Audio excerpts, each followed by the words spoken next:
அஸ்ஸலாமு அலைக்கும் வரஹ்மத்துல்லாஹி வபரகாத்துஹு. சர்வகாஜியார் இந்த ஒரு 3 நிமிஷத்துக்கு வாராராம். இன்ஷா அல்லாஹ் சென்ற வருடங்களை போன்றும் வருடமும் மாஷா அல்லாஹ் அகில இந்திய அகதியா மத்திய சம்மேளனத்தின் மூலமாக தேசிய தலைவர் மரம் முயற்சியினால செயலமர்வு நடைபெற்று வருகிறது. Patin block ஆகி வருது. Patin சார் அவங்களோட லைன் கிளியர் இல்ல, block ஆகி வருது. இந்த பரீட்சையை எடுக்கும் அஷீரா வாத்தாரிக் அந்த பாடத்தை செய்திருக்கிறார். அதுக்கு முன்னுக்கு எங்களுடைய தேசிய தலைவர் மரம் சருக்காஜி அவர்கள் உங்கள் முன் ஆரம்ப உரை நிகழ்த்துமாறு அன்பாய். அஸ்ஸலாமு அலைக்கும் வரஹ்மத்துல்லாஹி வபரகாத்துஹு. ஃபத்தீன் சார், அஸ்ஸலாமு அலைக்கும். ஃபத்தீன் சார் கேக்குதா? சார் கேக்குதா ஃபத்தீன் சார்? ஆரம்பிங்க சார். ரைட். அஸ்ஸலாமு அலைக்கும் வரஹ்மத்துல்லாஹி வபரகாத்துஹு. Fawaz sir, salam to you.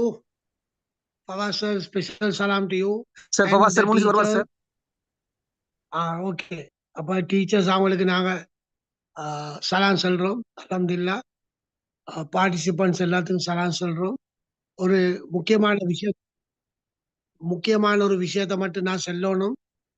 என்னன்னா, எங்களோட மத்திய சம்மேளனம் இப்படியாப்பட்ட நிகழ்ச்சியை ஆர்கனைஸ் பண்ணிக்குது உங்களோட ஃபைனல் எக்ஸாமினேஷனுக்கு. ஆனா தமிழ் மீடியம்ல 150க்கு பேர் பங்கு பெற்றாங்க. தமிழ் மீடியம் மாஷா அல்லாஹ், அவங்க நல்ல ஆசையோட தேவையோட இருக்கிறாங்க இந்த எக்ஸாமை பாஸ் பண்ணணும்னு. அன்றைக்கு நான் பார்த்தேன் இந்த சிங்களீஷ் மீடியம்ல, எங்களோட இங்கிலீஷ் மீடியம்ல ஃபவாஸ் சார் செய்ய 11 பேர் இருந்தாங்க, என்னையும் சேர்த்து ஃபத்தீன் சாரையும் சேர்த்து.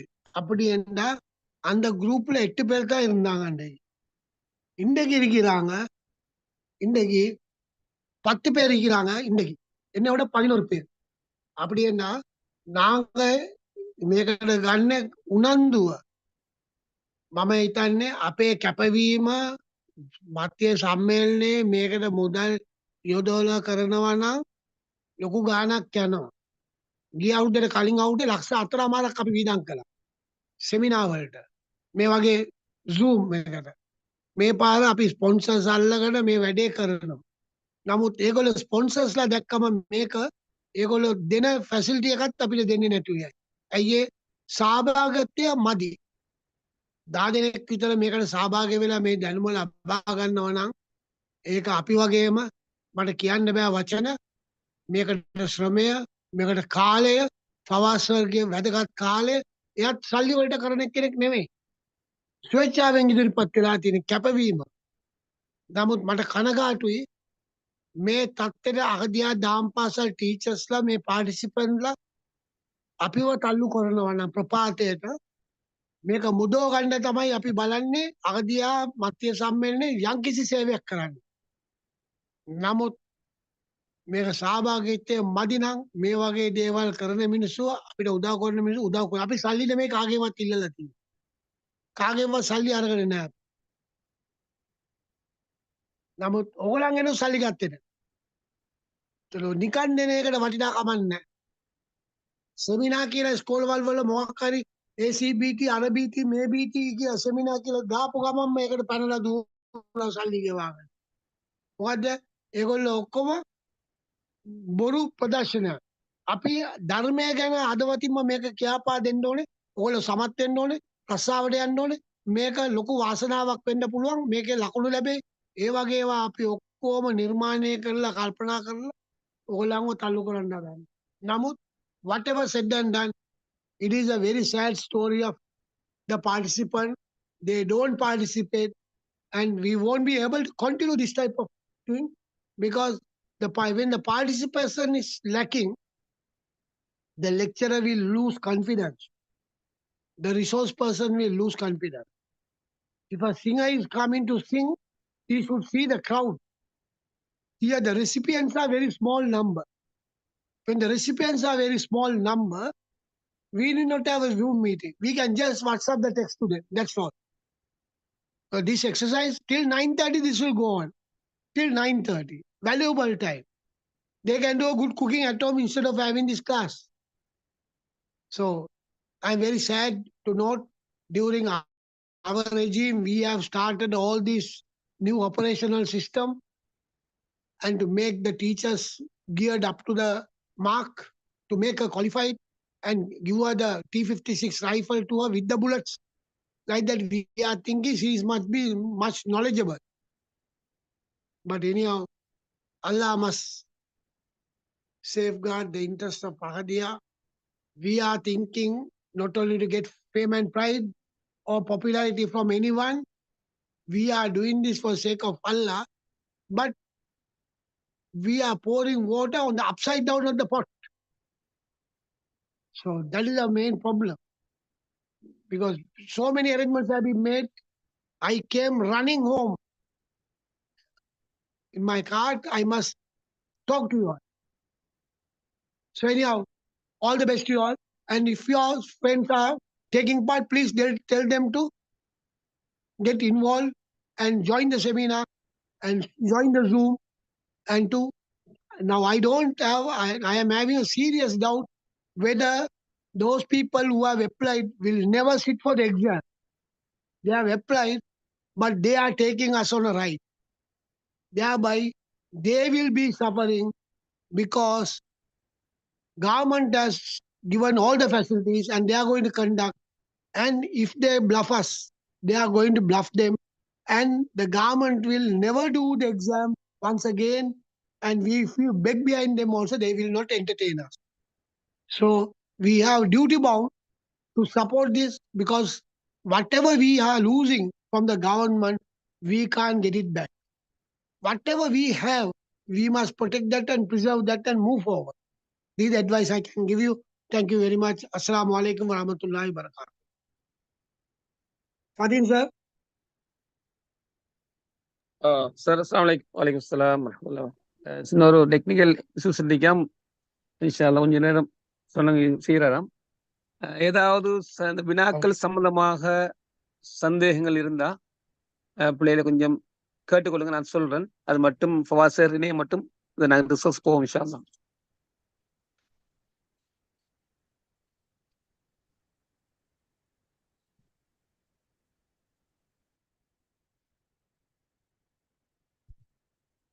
அஸ்ஸலாமு அலைக்கும் வரஹ்மத்துல்லாஹி வபரகாத்துஹு. வலைக்கும் அஸ்ஸலாம். சார் வந்துட்டீங்களா sir? Sir Fawaz sir. Fawaz அஸ்ஸலாமு சார். அலைக்கும். வலைக்கும் அஸ்ஸலாம். அரேபிமா சார்.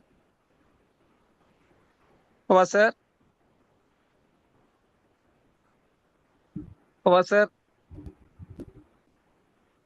ஃபவாஸ் சார்.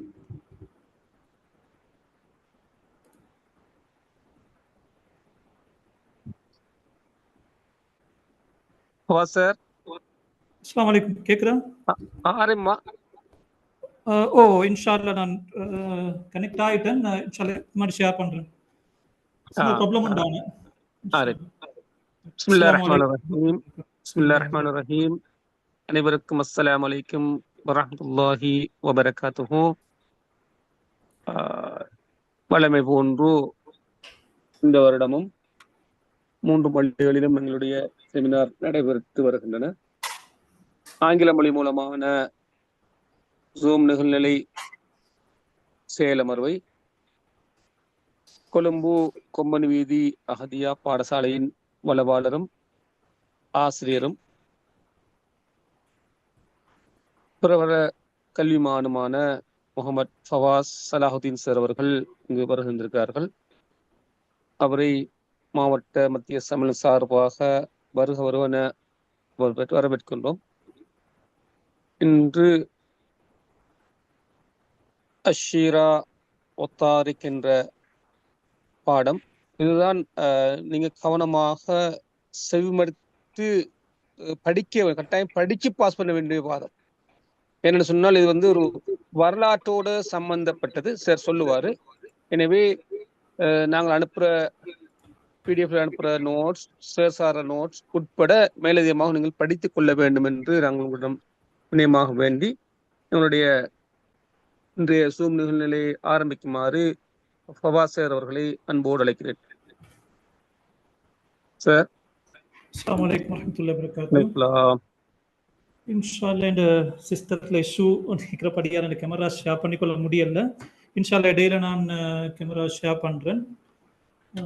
அதுக்குள்ள நான் உங்களுக்கு இன்றைக்கு subject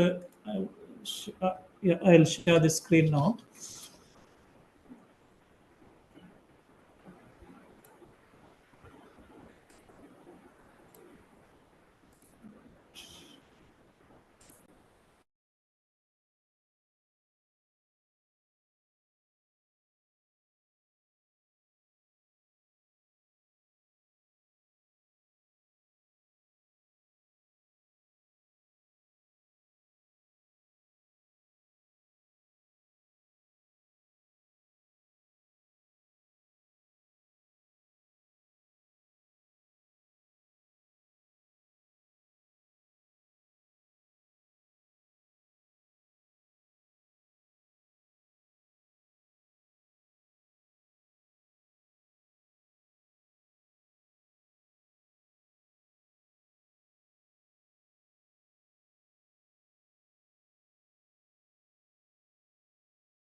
I'm trying to share the screen. 1 minute.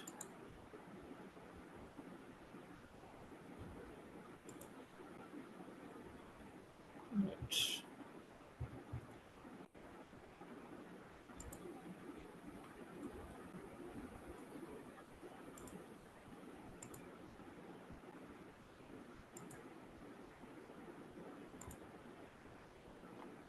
Okay, you can quickly answer to these questions. 1 to 10. 5 minutes I will give you.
Now you'll be able to see the screen. Okay.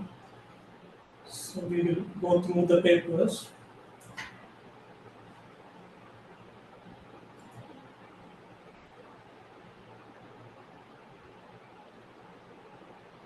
So,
Part 2, 2 questions.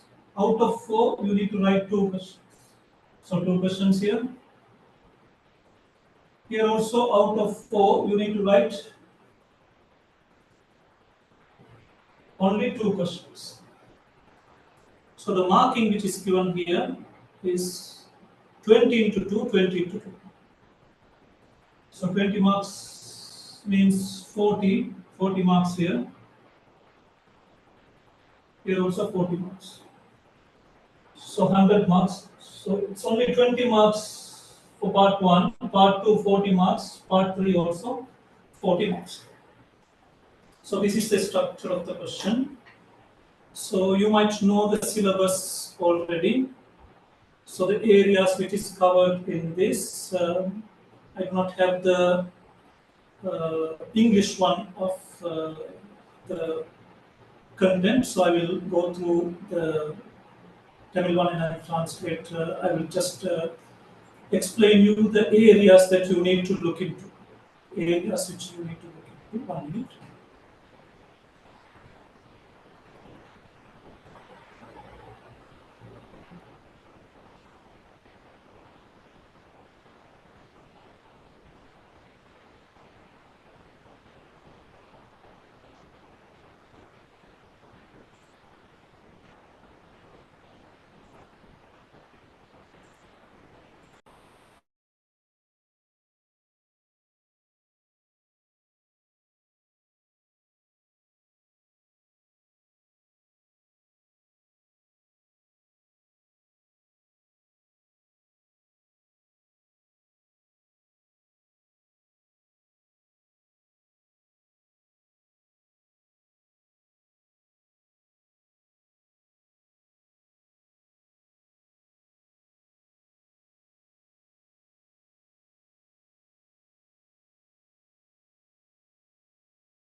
Actually, the important areas that you should know here is Rasulullah's life here.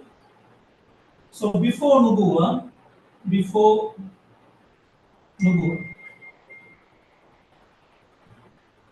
prophethood, that means the 40 years, this history, and after Nubuwa, Hijrah, everything is covered here.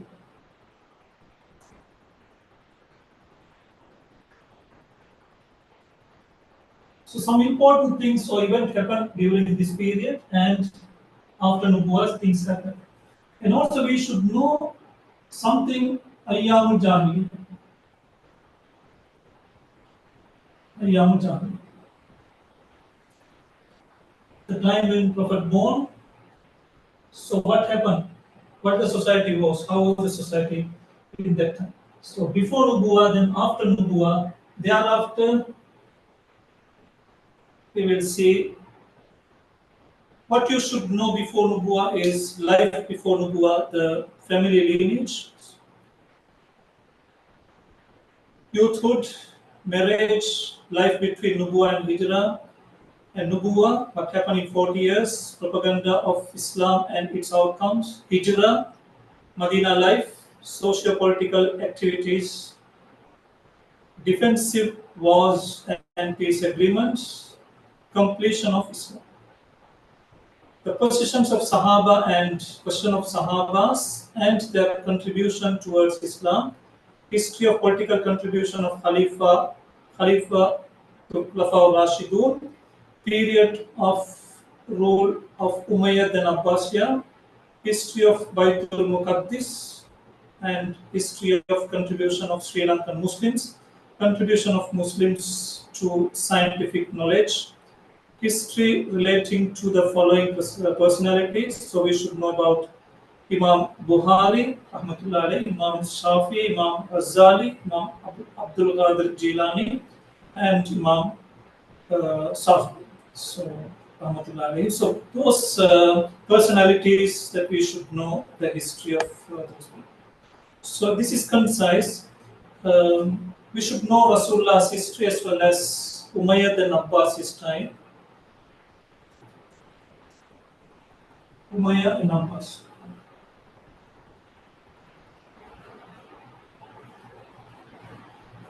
But not in detail. The concise way we should know at this stage. When you come to Dharmacharya, maybe you might be going in more detail of those areas. But for general exam, so these are the areas that we will see when we see the past paper. We will know what the examiners start. So these are the areas that we should be thorough in. And nowadays, we'll be able to get information from internet sources as well. So you can use Google search or AI technology or whatever that, but you have to see the authentication of those things. So Islamic content, so we should see whether this is right or wrong. For that basic knowledge you have to get, and you should be able to get more information about the areas which is. So what we will do is we will go through this paper, and I will explain how we can approach this question. So first of all,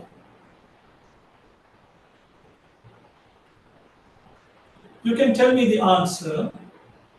So what is the Arabic word used to refer to the tribes of the Jahiliyyah period?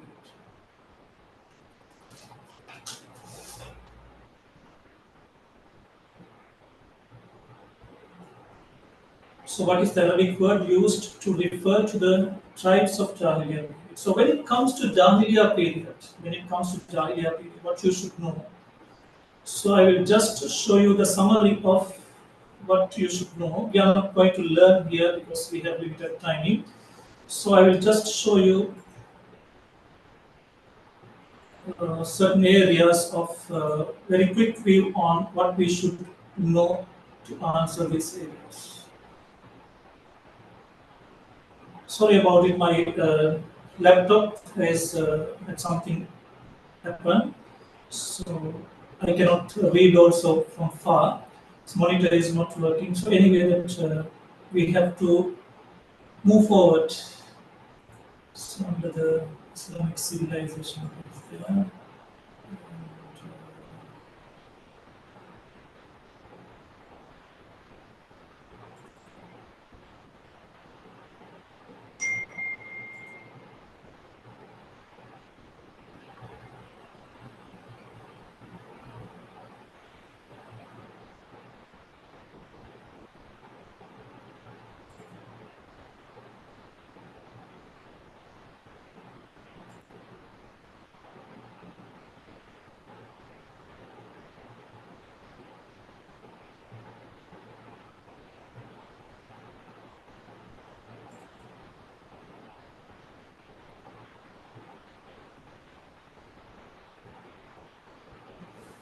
one minute.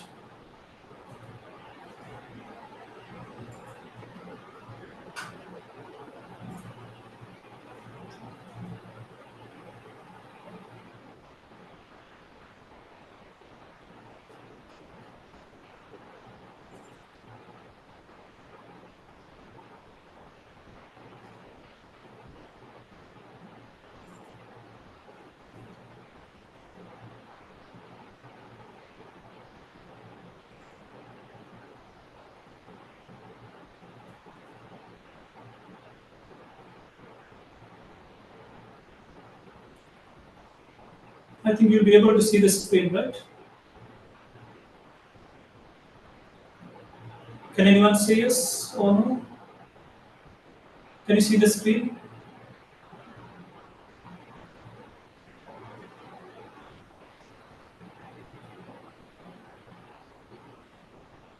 Can you see the screen?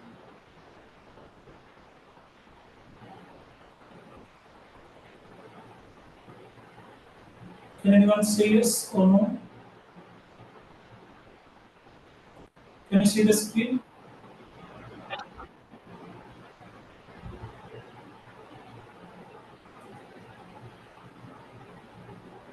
Can anyone say yes or no? Yes, sir. Right.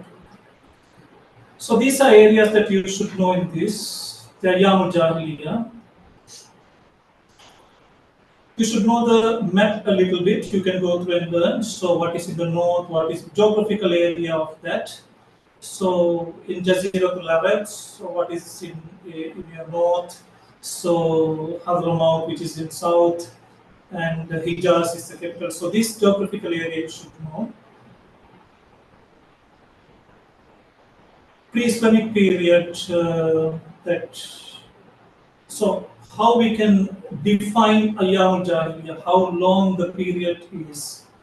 And this is the period 1.5 centuries. This period is in Islamic history as Jahiliyyah period. The word Jahiliyyah means all these things you might have gone through.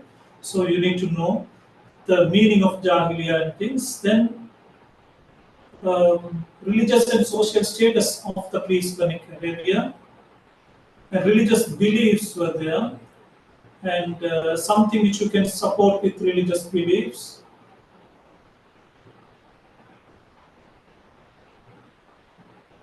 Idol worship was there, and you know the history, so you should go through that about the Ayyamul Jahiliyyah, the religious belief. So you should know about this Hanif, Hunafa, and there were some other things, the idol worship, and the people worship for the sun also. Majusis, all these people were there, you might know already, and the Jews were also there, the Christians were there, and also Hunafa means that is the descendant from the Prophet Abraham's period.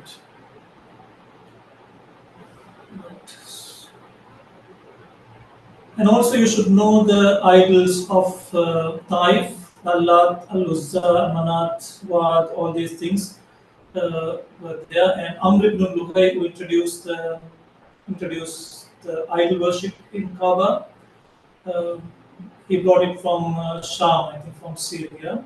And you should know about this Hanif Hunafa, the religion of Abraham, or Abraham alayhi salam.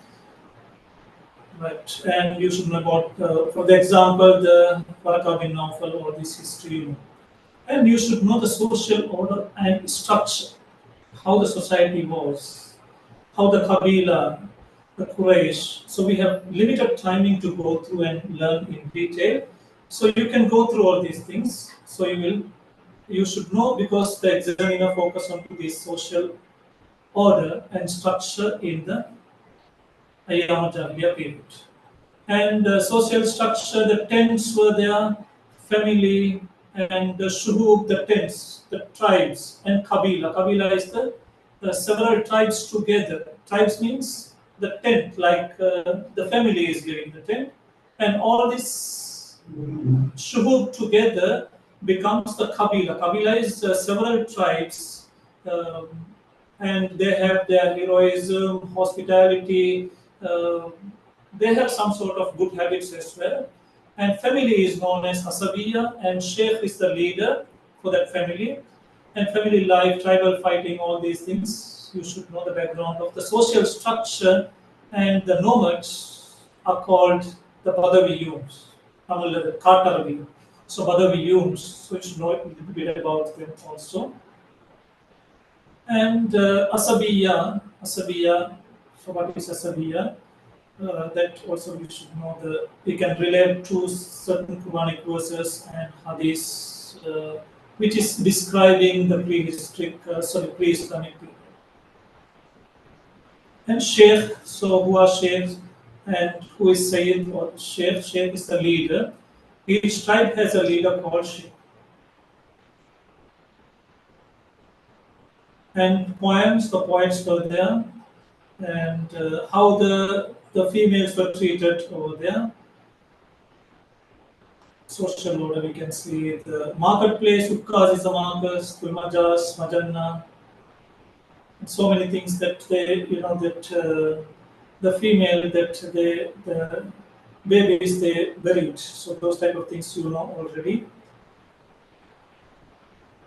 And slave community also, they are the urban Arabs and folk Arabs also, the administrative order, how they manage the Kaaba and the surrounding areas.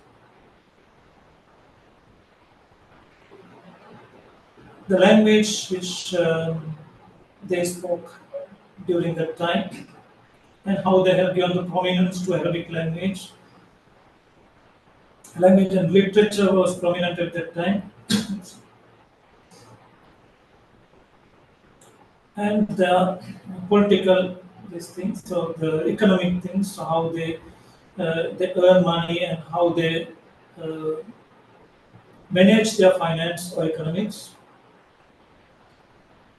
So those are some areas that we should know in Ayyam Jahiliyyah. Right. So when we come back to our question here, what is the Arabic word used to refer to the tribes of the Jahiliyyah period? So that is that we have seen Kabila. Kabila is one word. Kabila is. So they might ask next time, maybe they might ask who is Sheikh or the leader, how the leader is called in Jahiliyyah. The family, the leading the family. So Sheikh is the leader. How many marriage systems existed during the Jahiliyyah period? Quickly, how many systems?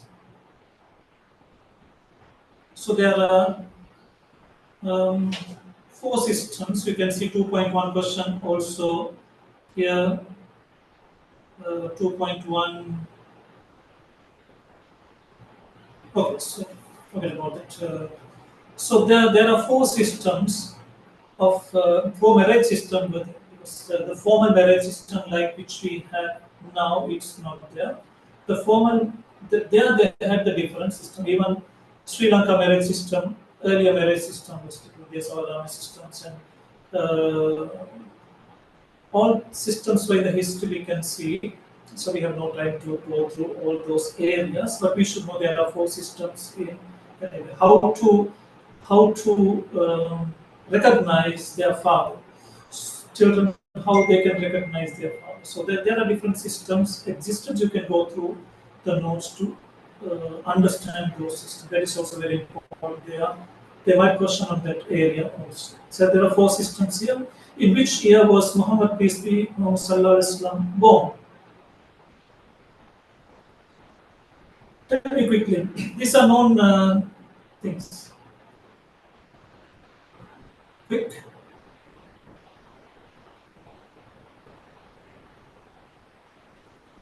You can speak and mute the mouth. Mute the mouse.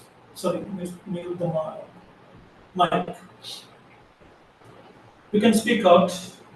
Very simple question, right? Otherwise, I will not know that how far you have come in this. So today, anyway, that we are not going to learn in detail of these areas, but we will just highlight the points. So Rasulullah's birth, 500. Someone to support 500. Oh, I'm not hearing. 571. 571. So they might ask the Nubuwa, they might ask the Hijra, so that timings they might. Now, when it comes to in which location did the Prophet ﷺ speak to Allah during the Mi'raj? Mi'raj, what is the location?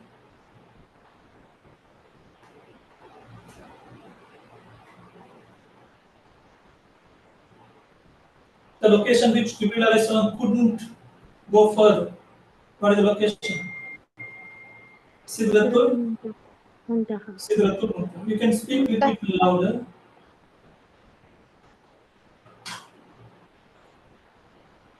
Sidratul Muntaha.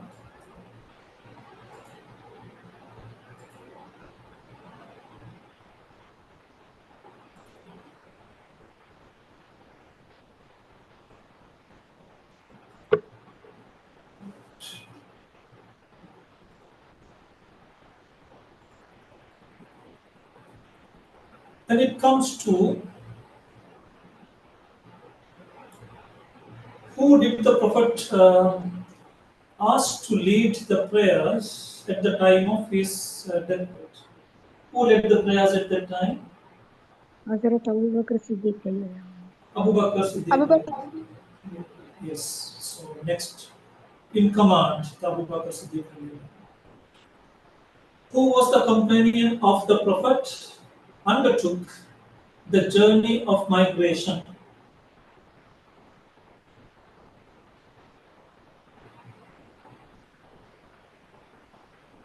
That means the Hijrah time. Who went with Rasulullah? Hijrat. Journey of migration, here is Hijrat. Who went with Rasulullah? Abu Bakr Siddiq. Abu Bakr Siddiq. Sound is not, I don't know, something wrong with my system.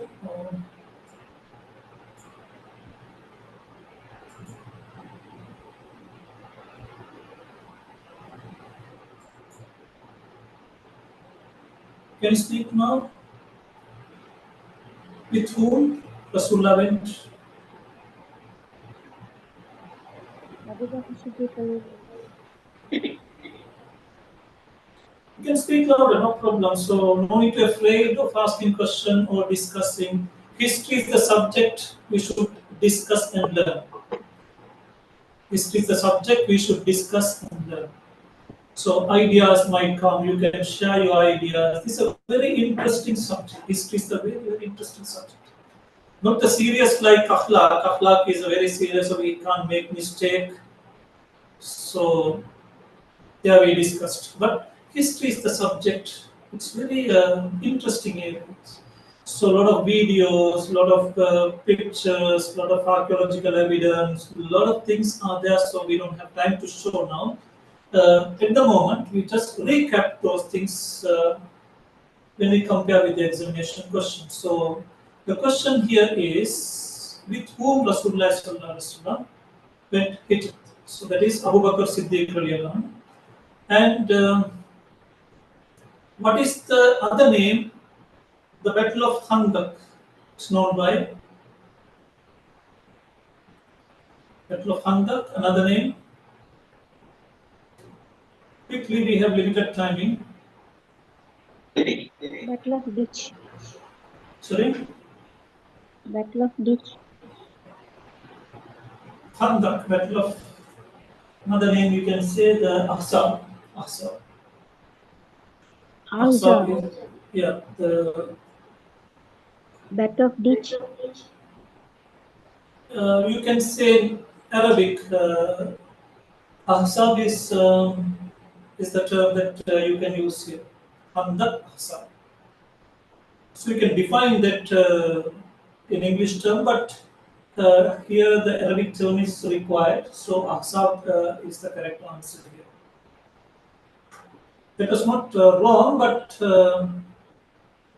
so we need two Arabic names, Khandaq as well as Ahzab. Right. What is the Arabic word for mother of the believers? Ummatul Mu'min. Ummahatul Mu'minin.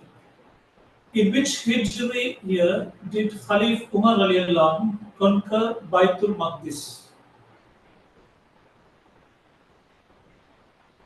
So Baitul Maqdis conquered the Hijri 17. You can note down, if not, if you have no answer.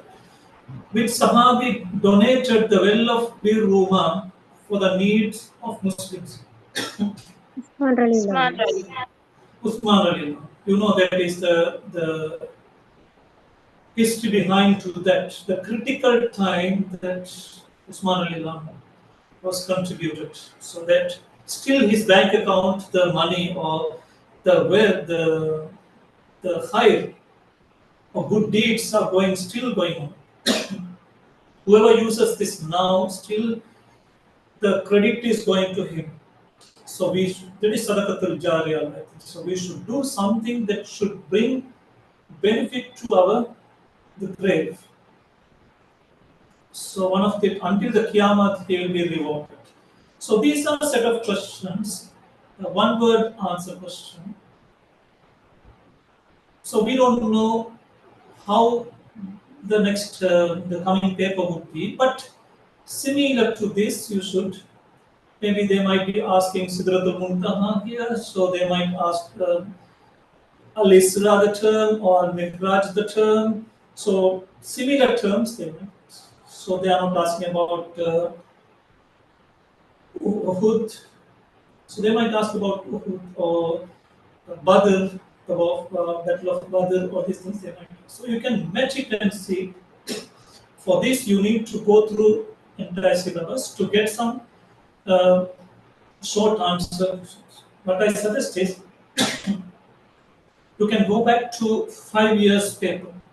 I don't know whether it's available for 5 years, at least 3 years past paper, and you can work on those things. So then you'll be able to figure out how the question will be. You'll be able to manage. History means that you should know, anyway you should know, or you should memorize certain areas. That comes by interest or motivated to learn history. Right. So any question in this area, the one word answer? Right, so we come to the B area. This is A area of one, question number 1. Question number 1, the B area, that is having 5 questions, but this is MCQ. Choose the correct answer and write opposite the question number on the answer sheet. Okay, so you have to choose the correct one. The word Sabu Mualla means what? Sabu Mualla. A collection of 7 poems. Collection of 7 poems. Yeah, collection of 7 poems. So Sabu means so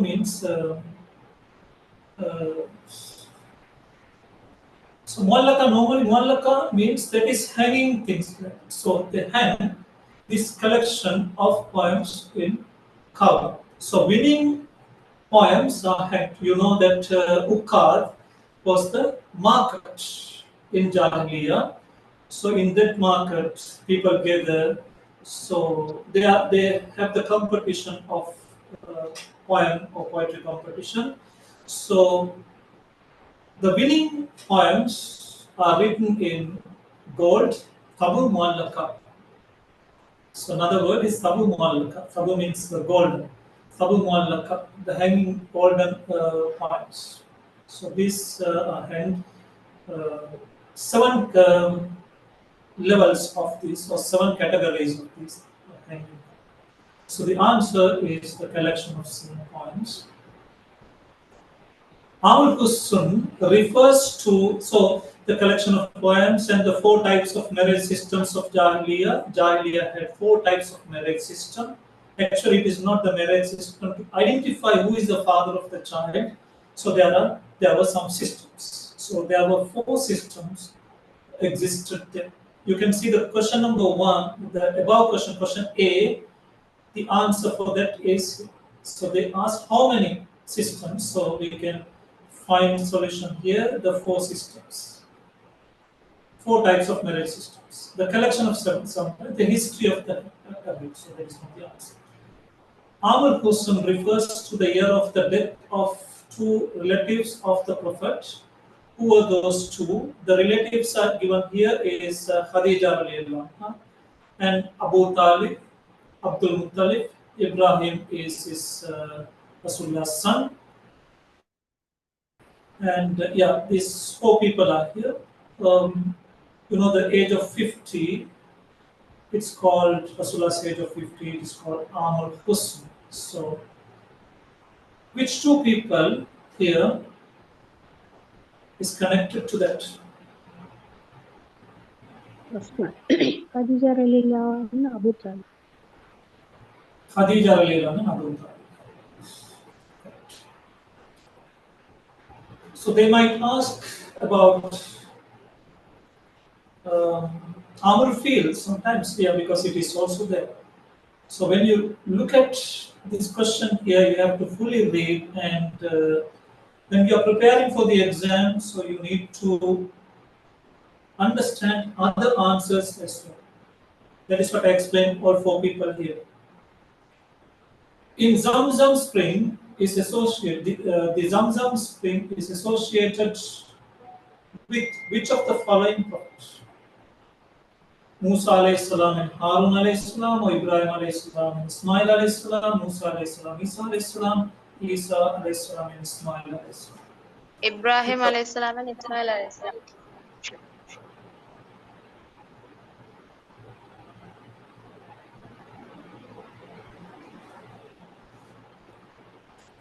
Ibrahim alayhi salam and Ismail alayhi salam.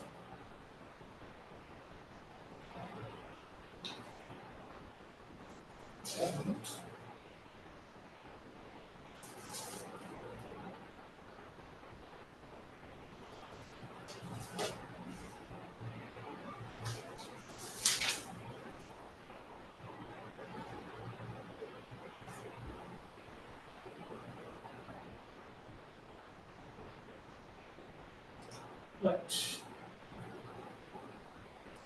The postal department established during the reign of Umar radiallahu.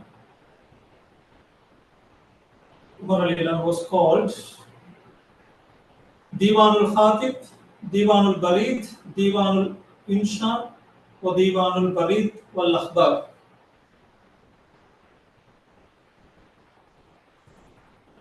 Postal department.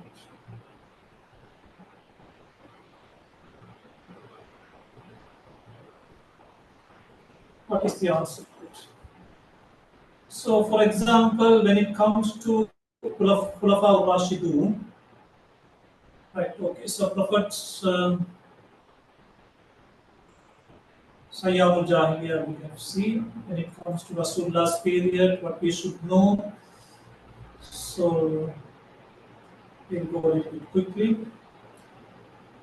So you should know the historical background of Prophet Sallallahu Alaihi Wasallam, Amin, As-Sadiq, all these areas, Hilbul Fulul, and how the Hilbul Fulul happened, and Rasulullah's peace efforts, and what the job he was doing, and he was involved in business to Sham, and to know a little bit about Khadija radiallahu anha and the marriage, and the, the areas like the flood happening in Mecca, and Hajar al-Aswad, and Abu Umayyad Maksumi.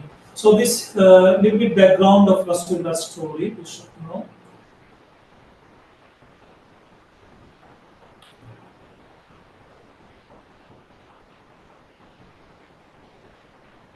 So Rasulullah's Mecca life, we should know what happened during Mecca life, and what he was preaching during in Makkah and Darul Arqam, and social reforms. So he sent people to Abyssinia and Taif, Yathrib, Hijrat, and how this immigration happened to Medina, like Hijrat and Muhajir Ansar relationship, and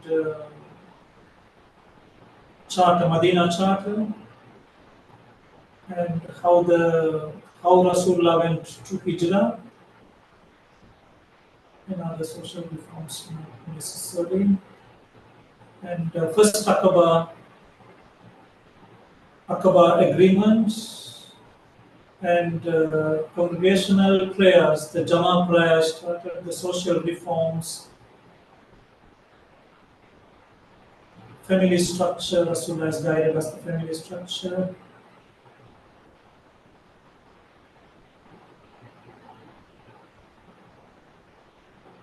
So some background of Medina. So not in detail, but you should know a little bit about certain areas of Rasulullah's spirit. You might be having these notes, so you can go through those areas. So when it comes to Khulafa al-Rashidun,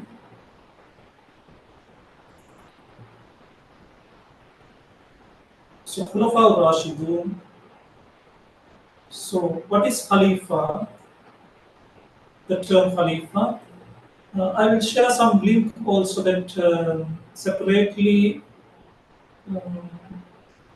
my explanation separately in YouTube also with regard to this Khilafat, so that I will share it to you.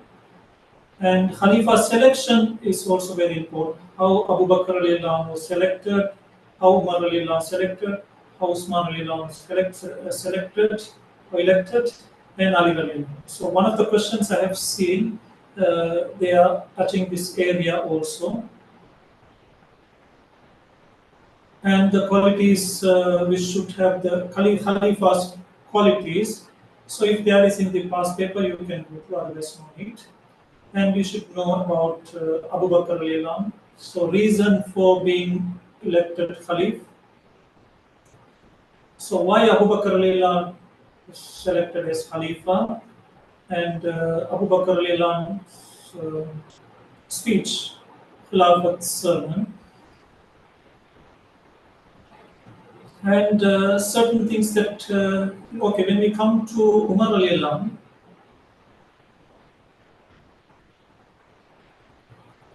so Khalifa Umar radiallahu time, so he did some administrative systems. So provincial administration, Majlis al-Shura, Diwan al-Jund, the military department, and Baitul Mal. These are the 4 reforms that he has done. So he managed the administration, and Majlis al-Shura he has organized, and Diwan al-Jund, military department, and Baitul Mal. So under this Diwan al-Jund, and there are other Diwans. So Diwan al-Shurta is police department. Diwan al-Barid is the postal department. That was the question here. So Diwan al-Barid. So postal department established during the reign of Umar was called Diwan al-Barid. So Diwan al-Barid wal Akhbar, which is coming in, I think, Umayyad's time or Abbasid's time, later stages, that is connected with 2 departments. So that is the Barid and Akhbar, 2 departments together, maybe for spy or some departments. But here the Diwan al-Barid is the department which was formed under the administrative system of Khalifa Umar. And so you should be prepared for that. Sometime the next time they might ask. So the police department is called. How we call the police department? Or the police department established during the reign of Umar al-Illah. How it is called? So that is the Shutta or Diwan Shutta. Or the registrar department, Khatib. Diwan al-Khatib, registrar department. Diwan al-Khatib Diwan is registrar general department. So Diwan al-Khatib is registrar department. The registrar general, the top guy department is called the Khatib Diwan, or the top guy in that department, registrar, the Khatib. Right. And the Umayyad general who invaded Spain to conquer was, who is Umayyad general?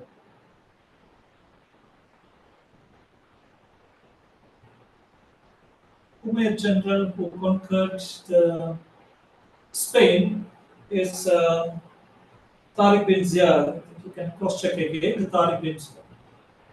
Right, now the fill in the blanks, that area, that's also one word answer. Write the most suitable answer in the blank opposite the appropriate question number on your answer sheet. So now you can, I'll give you 2 minutes for you to refresh and get the answer. Get the answer.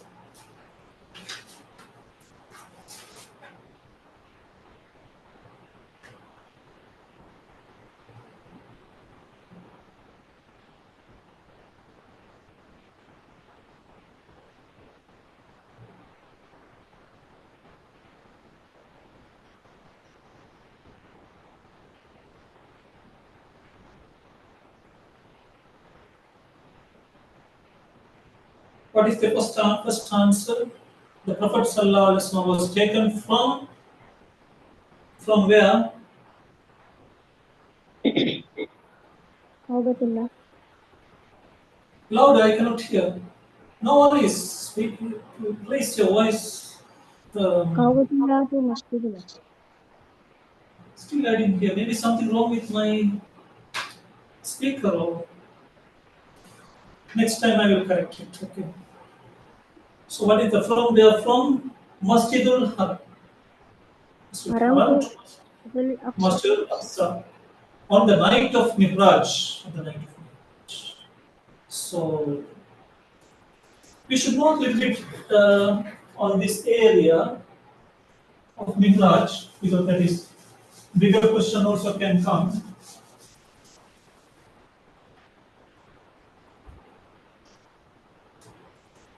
So from Masjidul Haram, Mecca, we can say Mecca, to Baitul Maqdis,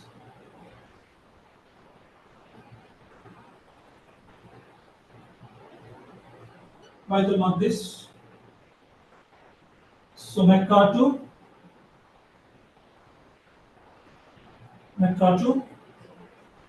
Baitul Maqdis.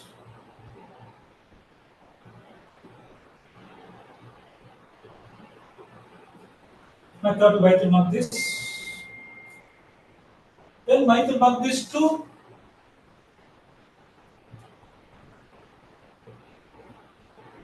they went up to Sidratul Muntaha. Sidratul Muntaha. So no time to explain of what is Sidratul Muntaha and places. So there is the border which even Jibril alayhi salam cannot go. So Rasulullah went beyond that point also and met him and spoke to Allah. You can see, sometimes we think that Rasulullah sallallahu alaihi wasallam is Ummi Nabi. We used to say Ummi Nabi, right? But he is not really Ummi.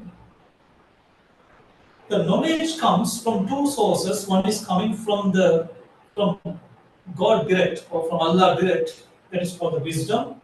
And knowledge comes from other sources like common sense or rational thinking, or whatever. The knowledge comes from that way also. That is also connected to philosophies and sometimes to connect to this wisdom also. But pure wisdom knowledge is the powerful knowledge, which is superior than all other knowledge. If we ask, who is the best scientist in the world?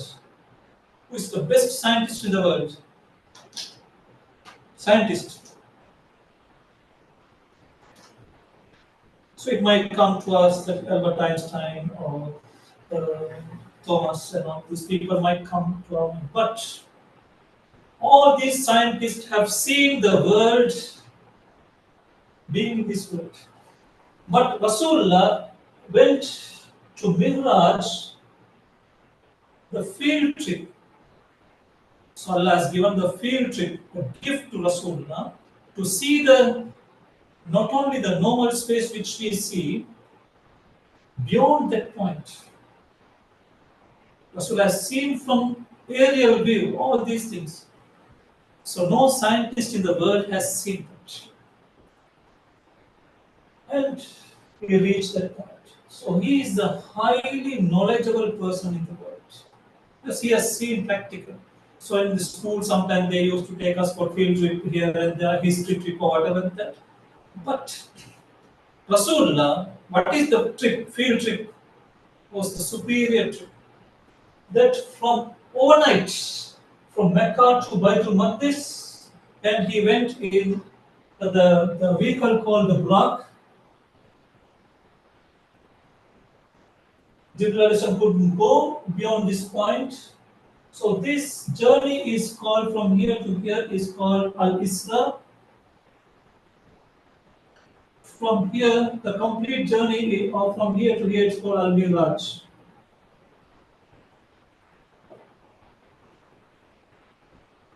It's a miraculous journey. No one in the world could do that. Right. Now we come to the question. The Prophet ﷺ was taken from Mecca or from the Masjid al-Haram to Masjid al-Aqsa on the night of Mi'raj. During the journey of Hijrah, so they might ask this question, why I wrote these things like this, because one word question, they might ask about Isra, what is Isra? They might ask about what is Mi'raj. So Rasulullah is taken from which point to which point is Baitul Maqdis can be asked next time, or Sidratul Muntaha can be asked. And what is the vehicle that Burak can be asked. So those are the areas that we have to concentrate based on these questions.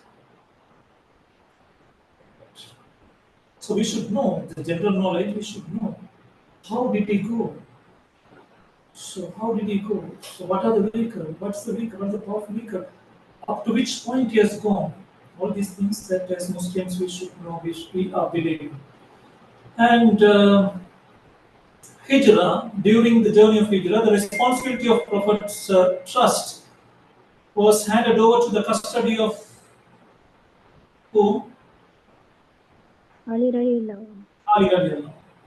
The commander who led the opposing side of the Battle of Uhud was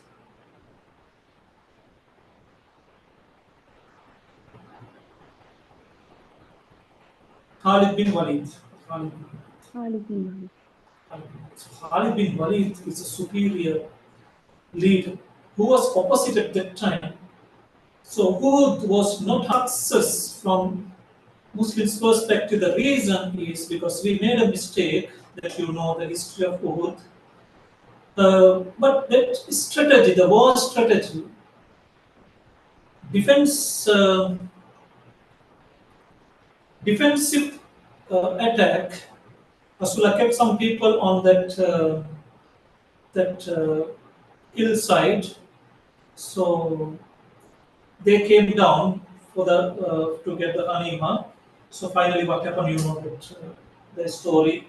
That time, the Khalid bin Walid, he noted that he knew that strategy. He could win because some people, 70 people over there. So he we used to say that he was very much worried by the time he was dying.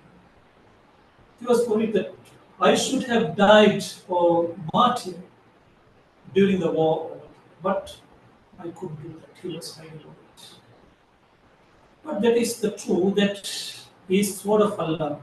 Allah Deval. So Allah Deval means that cannot break.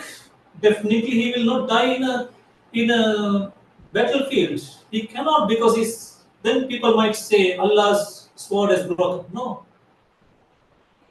So that could be one reason that he didn't die in the battlefield. So he is a superior leader, the Khalid bin Walid, that you might know the history of him. If not, better you go through and learn about him. Now we come back to Umayyah is the name of the tribe of what? One of the Arab tribe. You can say Arab tribe. Umayyah is the name of an Arab tribe. So one of the Arab tribes' name is Umayyah. So that only later it came as a separate lineage.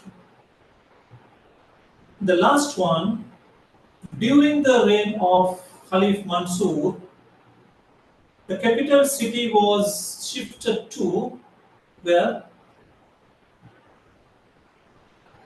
Baghdad. Capital city was shifted to Baghdad.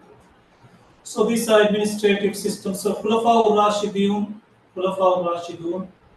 What we should know is, basically when it comes to Abu Bakr radiallahu anhu, you should know his administrative system and the support to Islam, support to Rasulullah, how he became the Khilaf, started this Khilaf, so all sort of things you should know. So when it comes to Umar radiallahu anhu, then you should know the administrative systems of the Khalif. So mainly you should know all these 4 areas of Umar radiallahu anhu.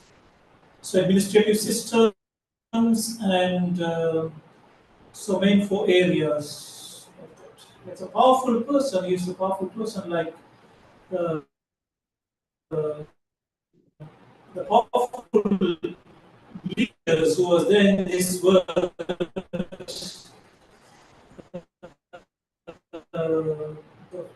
He's equal to all 4, the brain of these 4 people. And these people, Umar radiallahu anhu was superior because he acted the way that all 4 was acted. So each of these people are having specialized in some area, but Umar radiallahu anhu acted like Napoleon, like Karl Marx, not in that way, but their brainy strategies that he used in certain areas to win the areas of in these problematic areas. Right. So when it comes to Umar radiallahu, we should know these systems of what he has introduced.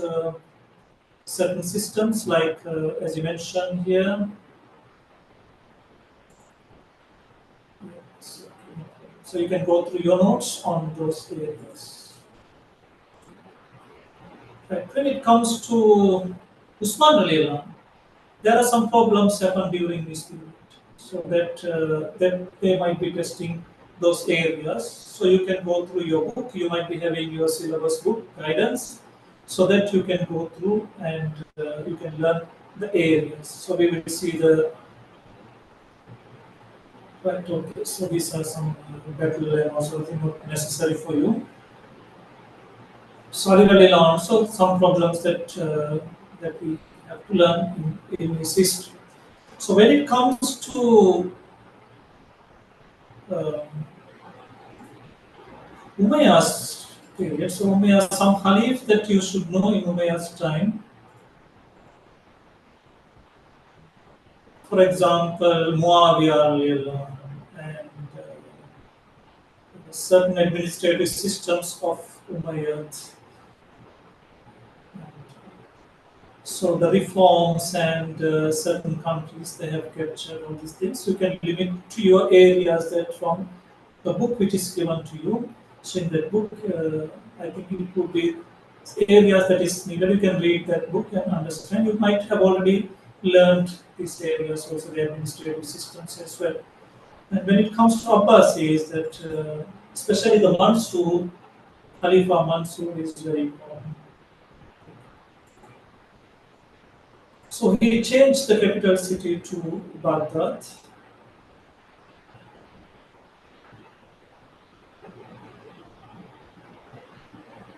So the management system, Wazir means minister, Hajib means gate guard, so governor means, so all these things you can study from history.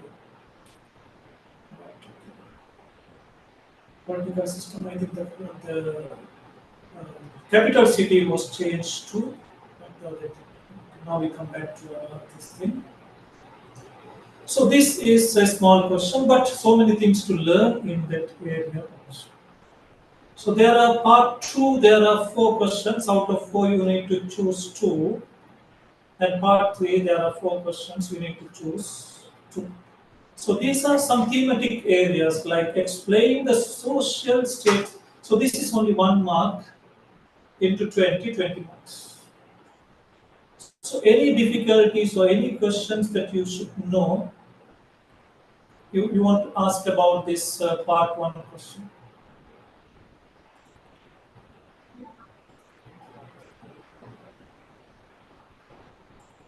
Any questions?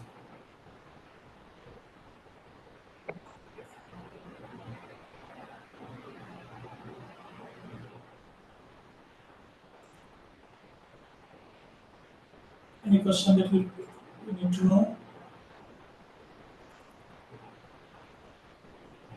No, sir. No. Okay.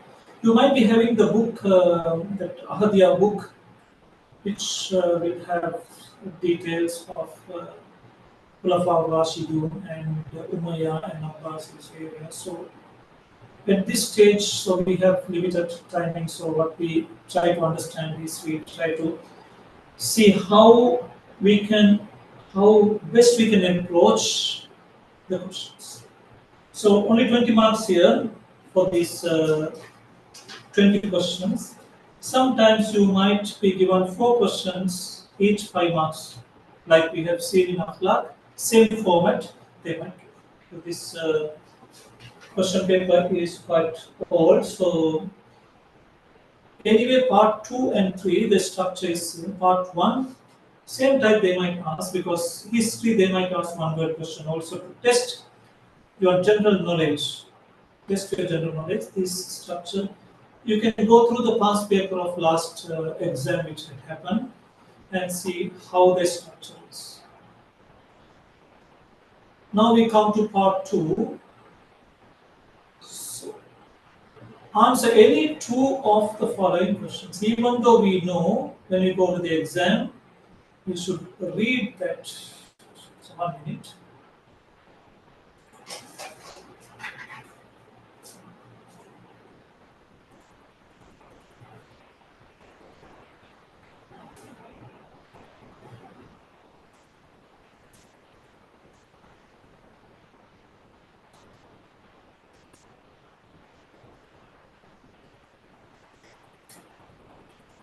Anyway, we should read the question. So that's important to read the question. Sometimes there might be changes. You don't know, from this year onwards they might implement the change, so that can happen. So always read the question. So they are giving some time to read the question or questions also. And we have to plan accordingly. Explain the social status of Arabia before Islam under the following headings.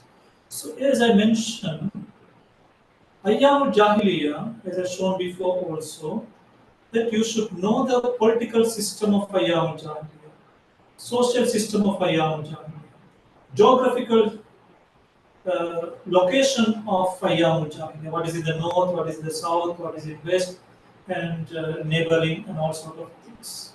Social, political, economic, geographical.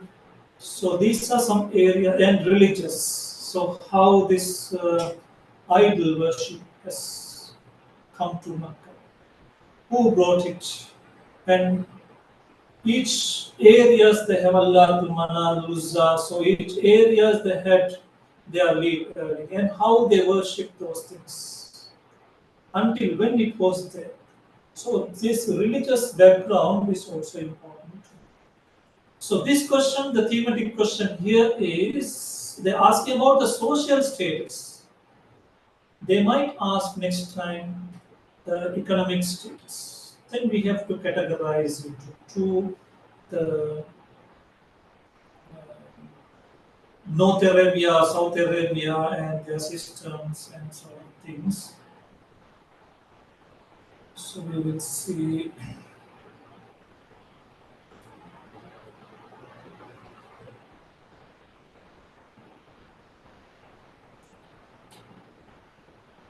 When you learn this history, you have to learn with some interactive.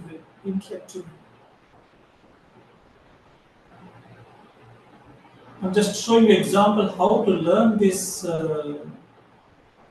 Ayyamul Jahiliyyah, the interactive way that we should be Islamic period and historical context, the pre-Jahiliyyah, Jahiliyyah period, and start of Islam, and the definition and the social structure, the urban dwellers, the nomadic the Badawis were the the Badawis, Part Arabi, so those people were there, and tribal leadership was there. So those type of things you can go through. And religious practices, the idol worship, we know approximately 360 idols housed within the Kaaba. Each day they worship one for one. The sacred stone, also that the tribal deities also there. The family, they have separate Kula Devam, like their things. They had the god throughout Arabia and ancestral heroes. So some people also they worshipped. And they know that the women were treated badly at the time. The property status was not given, no inheritance. So many things, the male domination, so sort of things, and the social vices, the alcohol, gambling, and so many things, and tribal warfare was there. So those things that you can learn, because we have no time to discuss of these things. And what is the definition for this Jahiliyyah, whether this Jahiliyyah is come again or whatever, that those are some things that, okay, no problem. So at this stage, what we should know is the social status of Arabia. Social status. So when it comes to social status, so they might ask you to write about the status of women, the reasons for tribal conflict, why the tribal conflict happened, the reason for the tribal conflict, and the crimes and evil acts and their lifestyle. So these are some areas that we should know of the social status of Arabia. So that question paper, they asking about the social status of Arabia. We never know, sometime they might ask the economic status of Arabia before Islam under the following headings, so different headings they might give. So 5 marks each of this, the 20-mark question. So you can write systematically, at least half a page or 1 page for each. No need to write introduction, body, conclusion, and all sorts of things. You can straight away write the status of women and the reason for tribal conflict. So what are the reasons for tribal conflict? Yes, tribal conflict was the major issue there. So what are the reasons for it? So I can share with you some model answers that I have quickly got some answers. So based on that, we will see how we can see the social structure. Right. So when it comes to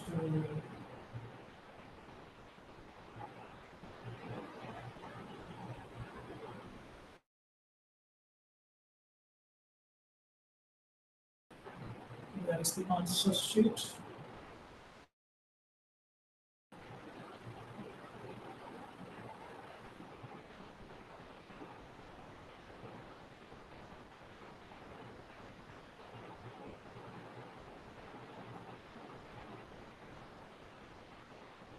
One minute. You have any questions in between? You can ask me.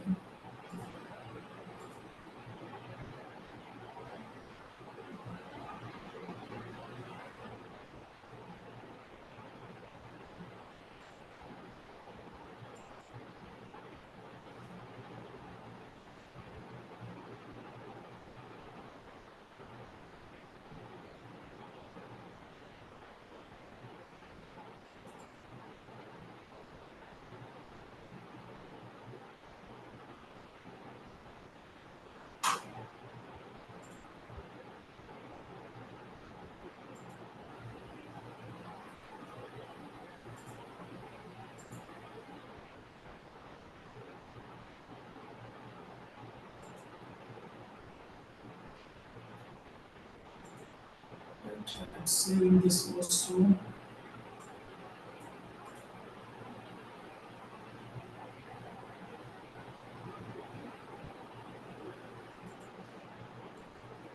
Model answers.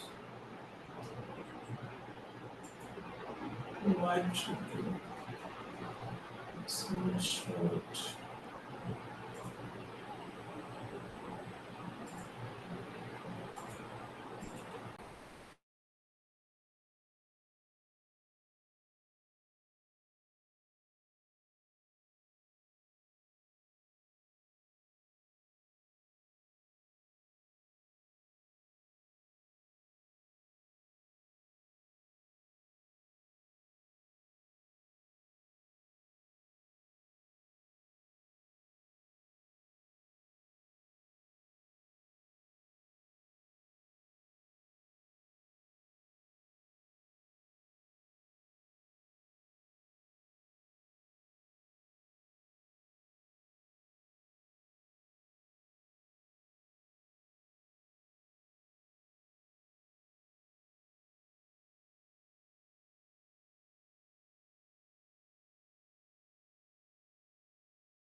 Sir was muted.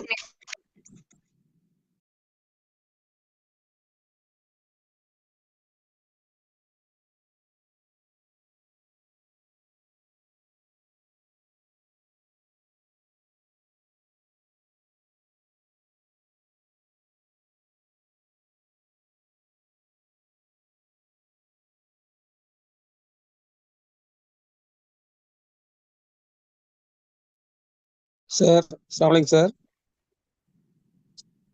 Fawaz, sir.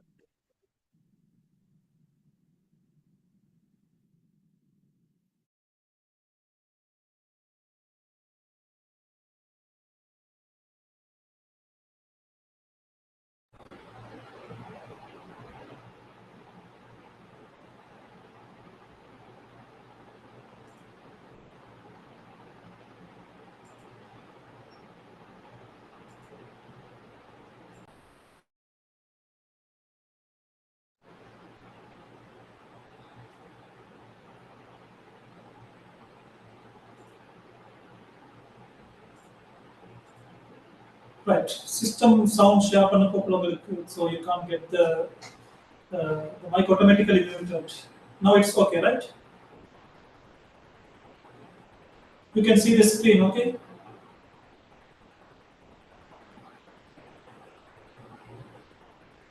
Can you see the screen?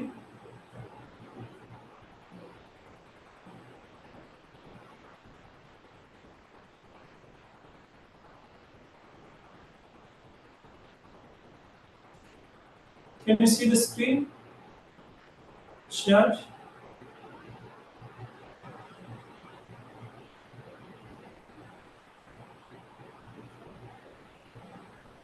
Yes, sir. Right. So these are the status of women at that time, the lack of rights. So female infanticide, that common horrific practice that the burial of newborn girls alive due to the belief that the females were the source of shame and burden, no inheritance rights to women, and polygamy and objectification. and no legal status for women. So these are the status of women at that time. These are some model answers which I have taken from somewhere. And reason for tribal conflict. Why tribal conflict? So the question here is,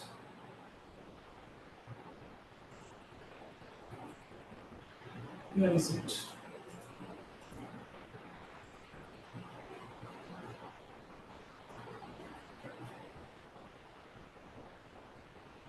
The reason for tribal conflict. So why people, the tribes, they were fighting each other. One is the tribalism was the Asseera in Arabic. That also they can ask what is the term Asseera is referred to. So the Asseera is the tribalism. So everything they see as tribe, or my party or my tribe. So he has done the wrong thing, but still they consider he is from my tribe, my party, so I will support him. No right or wrong, but he is from my party or my tribe, I should support him. So that is called Asseera. The loyalty to one's tribe was the highest virtue. This often led to intertribal rivalries and blood feuds. The revenge culture, the concept of blood revenge, meant that the murder or offense led to cycle of retaliation, sometimes lasting generation. Harbul Fijjar, that hugs, certain hugs that it went for years and years. Honor and prestige. Even minor insult or slights to the tribe's honor could escalate into full-scale war. Small thing, but so these are some reasons for tribal conflict. So everything they have seen as tribe. So that is called in Arabic the Asseera. Asseera is seeing everything as tribal, as tribes. And crimes and evil acts, what we find, the theft and robbery, highway robbery. Highway means that the way that they had those days, and plundering of trade caravans were common, especially in the desert regions. So as we know, in Arabia,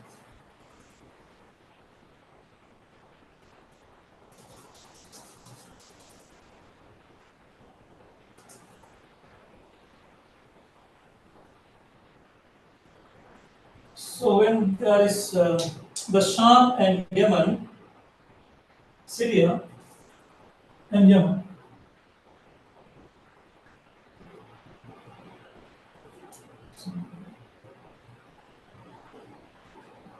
So the journey here for summer and winter, two journeys, trade journeys, international trade journeys. So they have to pass through several markets, several places, several points. So they are the robbers. So robbery also happens. That's one way that if you are arguing for economic means, so one of that, the economic means of that is robbing things. So that is also one of the economic means we could see at that time. But the theft and robbery, drunkenness and gambling, idol worship and exploitation and slavery. So these are the things, the crimes and evil acts which were found in the pre-Islamic or Ayyamul Jahiliyyah. So what is the lifestyle of Jahiliyyah? The nomadic and tribal society. The society is like mixed up with whatever they have no proper system, proper legal or proper legal systems or proper economic systems, as it was in Rome and Persia at that time, Byzantine system. All these things were developed at that time, even Egypt, that area, but Arabia was not developed at that time. So there is no proper system. The nomadic and tribal society were there. And Badus, like Badawis, the people who origin Arabic, so Qatar we used to say in Tamil, who lived a nomadic life based on herding and raiding. City life also existed in places like Mecca and Yathrib or Medina. So that also they can ask what is the old name for Medina. So Yathrib. Note down whatever the possible things here to defend your questions or answers. Centered on trade. So normally the city area was there, that is in Mecca, Medina, all these things are city area. Even Sana'a was also developed in Yemen. We know that Abra's story over there. And social inequalities. The society was deeply class divided with nobility and tribal elites, enjoying privileges while others were marginalized. Some people were privileged or they had high class and some were marginalized, the poor and poor. And slavery also was there, you can mention those things. And religious pluralism with polytheism. While most people were polytheists, there were a small group of Jews, Christians, and Hanifs, the monotheists, searching for Abrahamic truth. So that is, we know the Hunafa or Hanif. Hanif is the word, and Hunafa is the plural of Hanif, like Baraka bin Nawfal and all these people are from this Hunafa. So they are like the descendants or the following the Abrahamic truth. They are confused of what was happening in Jahiliyyah.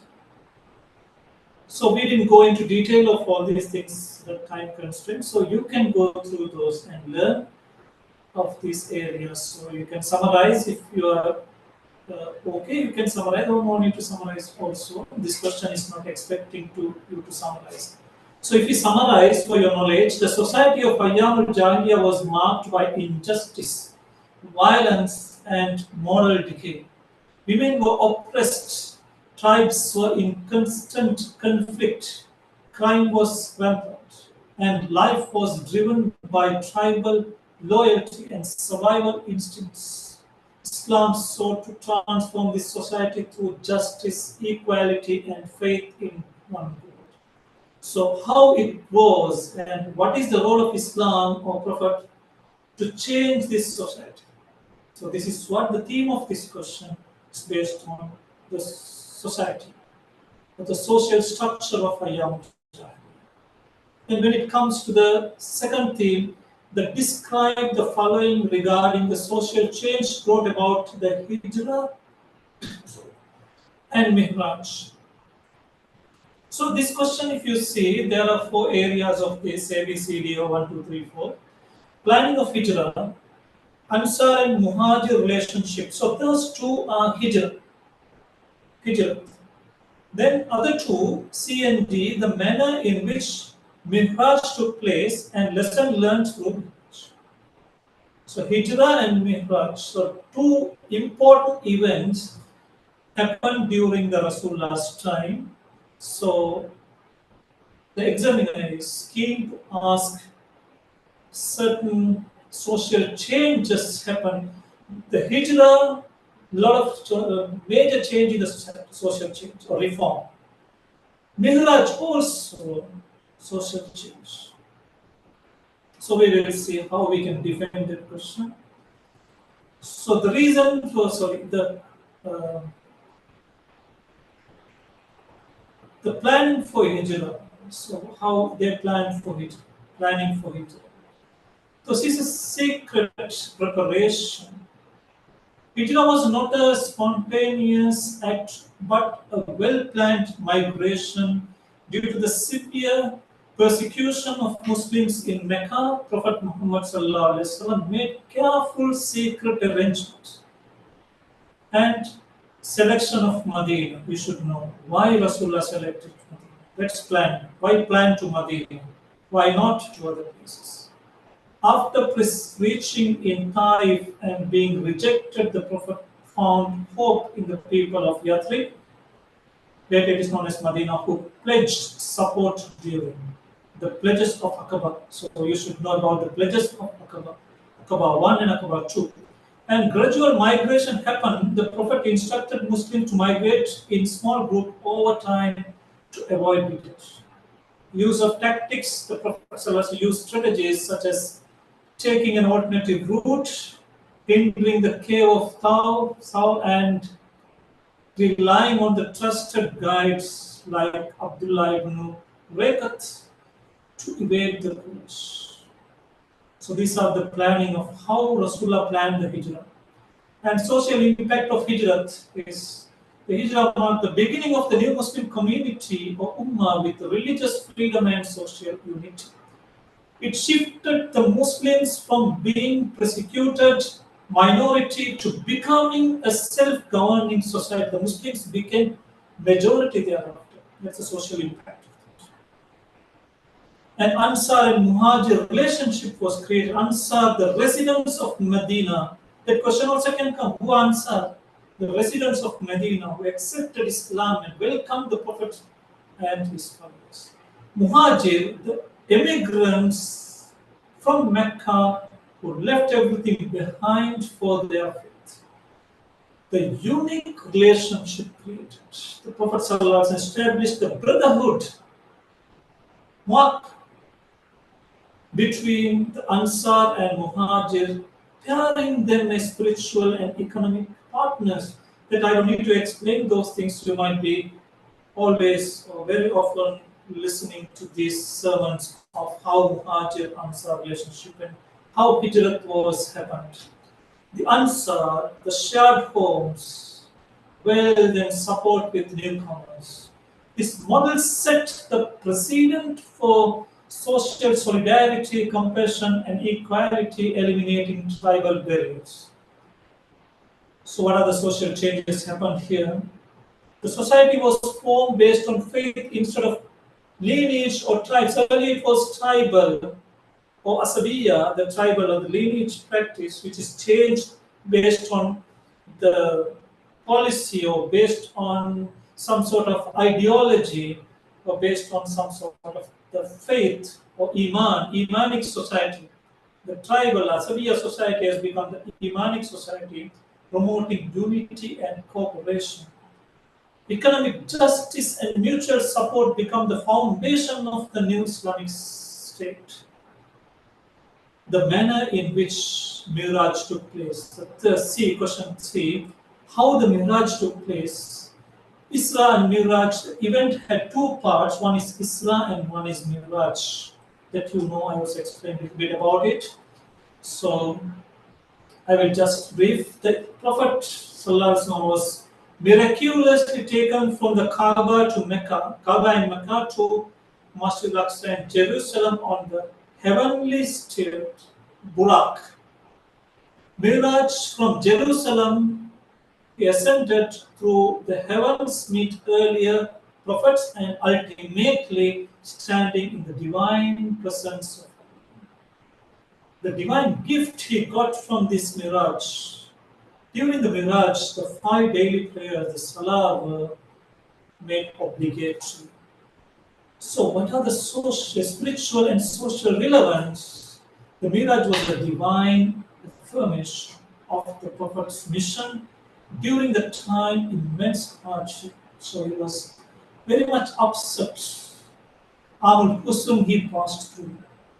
So, he wanted something. Allah wanted to take him for a field trip of his mission. So he was told about the paradise, he was told about the heaven, he was told about the universe and things in Quran. Allah wanted to show him practically by taking him a field trip. This is not an immersive field trip. This is not a virtual field trip.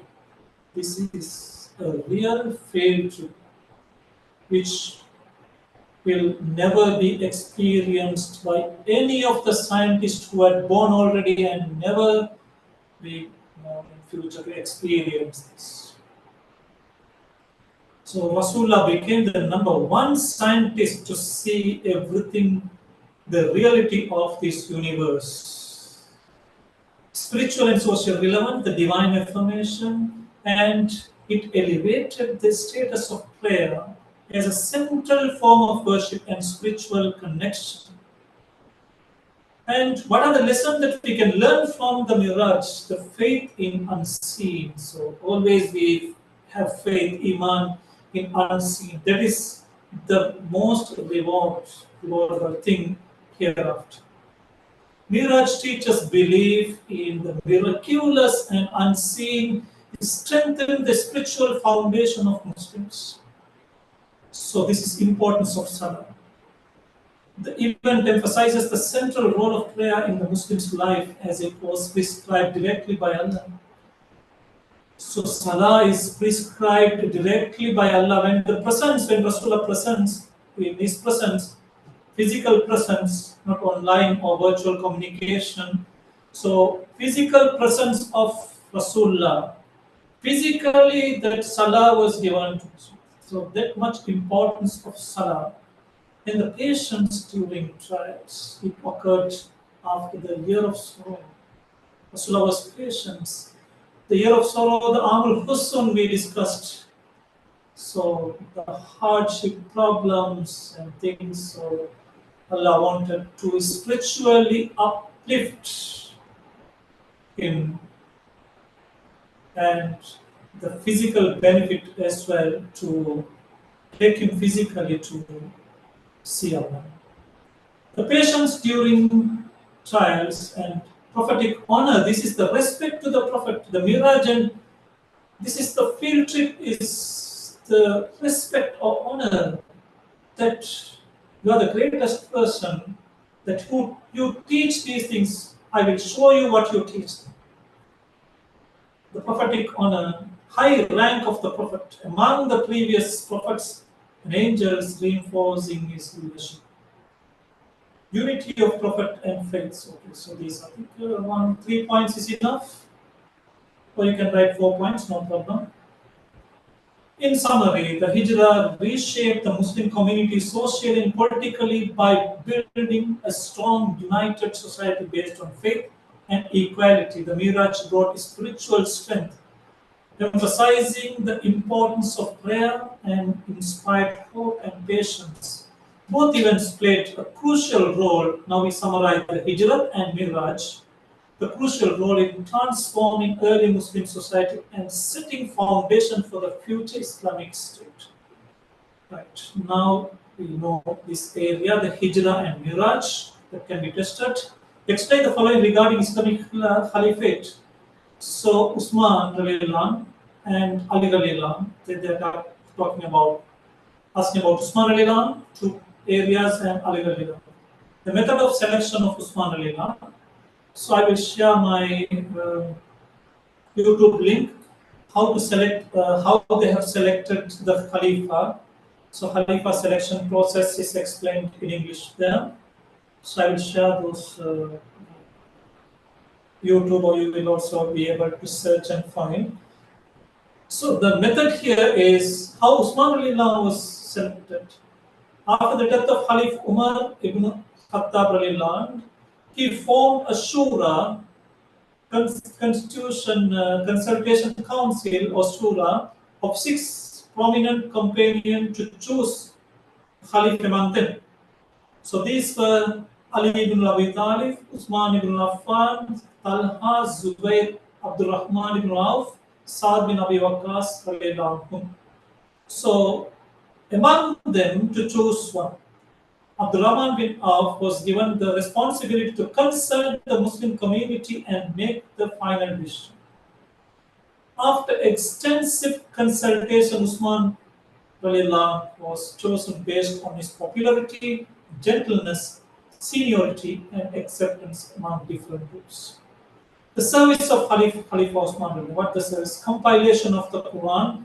Usman served, compiled the Quran, the best known compiling of the Quran into single standardized text, known as the Uthmani Mushaf. He ordered copies to be sent to major Islamic centers to preserve the unity of the Muslim Ummah. Expansion of the Islamic empire. So he his rule saw significant territorial expansion into North Africa, Central Asia, and parts of the Persian and Byzantine empires. Later, it was had problems. Later stage of his tenure. Economic development and administration of governments. Mainly, you need to look into some problems he faced, the challenges, and his support to the Quran, especially. Sunnur and all those things were there. And service rendered by Ali radiallahu to Islam, the early acceptance of Islam. So at very young age, Ali radiallahu was among the first people to accept Islam at the very young age and showed lifelong loyalty to the Prophet. Courage in battles, bravery and heroism in like Battle of Badr, Uhud, Khaybar and Hunayn. The Khaybar, he famously conquered the fortress and was given the title Asadullah, the Lion of Allah. So that can be asked, who is called as Lion of Allah? Knowledge and judgment, the deep Islamic knowledge and support of the Prophet. As Khalifa, he promoted justice, equality, and tried to bring unity during the times of civil unrest among the Umayyah and other parties, Usman and Umayyah, during that time. Yazid and all these stories are there. The challenges faced by Khalifa Ali, civil war, the fitna we used to call during his time. He faced major internal conflict after the assassination of Usman Ali as various groups demanded justice.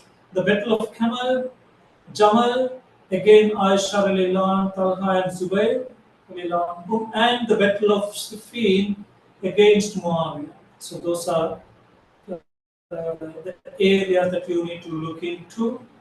And division among Muslims, the Muslims community became divided into factions like Shia during his time, or later stage of his time. Shia, the supporters of Ali and Ali radiallahu, Khawarij, the extremists, and Umayyads. These divisions weakened the unity of Muslim Ummah. The Khawarij, who are the assassination of Ali radiallahu, in summary. And so we move to the next is the explain the Umayyad rule under the following topics. The factors that led the emergence of the Umayyad rule. What are the factors that led the emergence of the Umayyad rule? You know, the Khulafa Rashidin rule was there. Thereafter, this Umayyad rule started.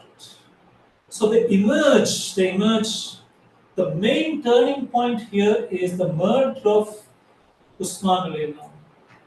Murder of Usman. The big story. From the time Muawiyah, from the time Usman radiallahu period, so Marwan ibn Hakam, the Marwan was kept as the governor of Syria. Syria was the powerful city at that time. And there were so many things happened, so I just showed just some pictures over there. That's it. We have limited timing, so this is not the class. This is the exam revision. So many things happen in Umayyad's time.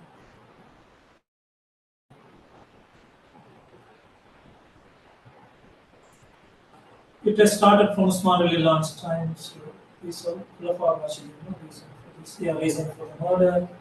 And when it comes to this one, President Umayyads, so how the Khalifa is chosen, and Yazid times or videos also. There are so many things happen. Siffin and Jamal had happened.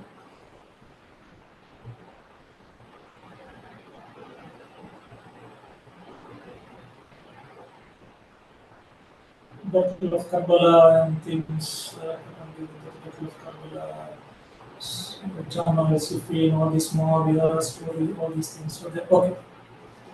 So assassination of Ali radiallahu, factors that led to the emergence of Umayyah. So they have come to the power a systematic way. So where it started from Usman radiallahu. Then assassination of Ali radiallahu. After the death of Talib al-Illah Muawiyah ibn Sufyan, the governor of Syria, and the member of the powerful Umayyad clan claimed leadership, and so how they have come to power. The civil wars happened. It's called Fitna, the Battle of Siffin or Battle of Jamal, or this so Kharij uprising, or this Shia uprising at that time. The people desired stability and strong leadership. Strong tribal influence was there. So the Umayyad tribes and Qurayshi tribe, there was a competition. Thereafter, the Abbasis came from the Qurayshi tribes. Centralization of power, that Muawiyah moved the capital to Damascus because of problem of keeping the capital in Medina, and Muawiyah was a very powerful leader in Syria. So he came to power, and instead of the power had to go to Ali. That's the political these things, so we have no time to discuss all those things, but you can go through those history. The centralization of power, that Muawiyah took the control and he made the capital city to Damascus in Syria. The contribution of Khalif Abdul Malik, so one of the great Khalifs of Abdul Malik during the Umayyad time, Abdul Malik bin Marwan. So many things he has done. So some of the reforms that they're asking about it. So we will look into it with some more answers here. Arabanization of administration. So he made everything in Arabic language has become the national language, and Arabic coins and currency reformation that we have seen some pictures over there. Strong central government was formed, organized the bureaucracy, and Dome of the Rock, that's Qubbat al-Sughra, was created, designed and built. The iconic structure of in Jerusalem, the Qubbat al-Sughra by Marwan, and suppression of rebellion. So he controlled the rebellions who came against to the power of Umayyads. So Marwan has done many things. Some of them are listed here. And the expansion of Umayyad Empire, the Umayyad Empire expanded, one of the largest empires in the history. So westward expansion and eastward expansion. Westward expansion, that they conquered the North Africa, the Ifriqiya, which is called, and moving into Spain. Spain is called Andalus, under the Tariq bin Ziyad. This question was asked earlier. Who conquered that Spain? That one word answer, Tariq bin Ziyad, 711. So west was captured and east was also captured by them. So these huge areas were captured by this Umayyad times. As we can see here, several areas you can see red colored over there, those areas that was captured. Ifriqiya or North Africa was captured, and in the eastern they came up to India and Sindh, the India also captured in that. Expansion of Umayyad Empire, the westward expansion that conquered North Africa and moved up to Spain, Andalus, and eastward expansion like Central Asia, Sindh, and present-day Pakistan, or it is also included Delhi and places of India under Muhammad bin Qasim. So Tariq bin Ziyad, don't forget the name, Tariq bin Ziyad, Spain, Muhammad bin Qasim, 14-year-old, he is nephew of Hajjaj ibn Yusuf, was the governor of Iraq at that time. So they conquered Sindh. So if you want to know more about how Sindh was conquered and those people, the people name and all that, my book also there, so you can refer to that, the role and identity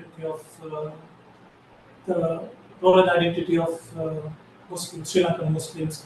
In that also I have mentioned about how they conquered the Sindh area. So this is the explanation is there that is important for your A-level Dharmacharya and other areas. So eastern side and military campaigns like attempted invasion into France and Constantinople, the Turkey area, also successfully conquered. Spread of Islamic culture, Islamic institutional architecture like Moorish Islamic arts and culture, the Arabic language spread across the region. The factors that led the fall of Umayyad, anyway the Umayyad was fallen, a praising of Abbasis happened. Why? Because of the discontent among non-Arabs. So Mawali was not happy with them. The Umayyads favored Arab Muslims, while non-Arab Muslims were treated as second-class citizens. So why they failed, or why they dissented?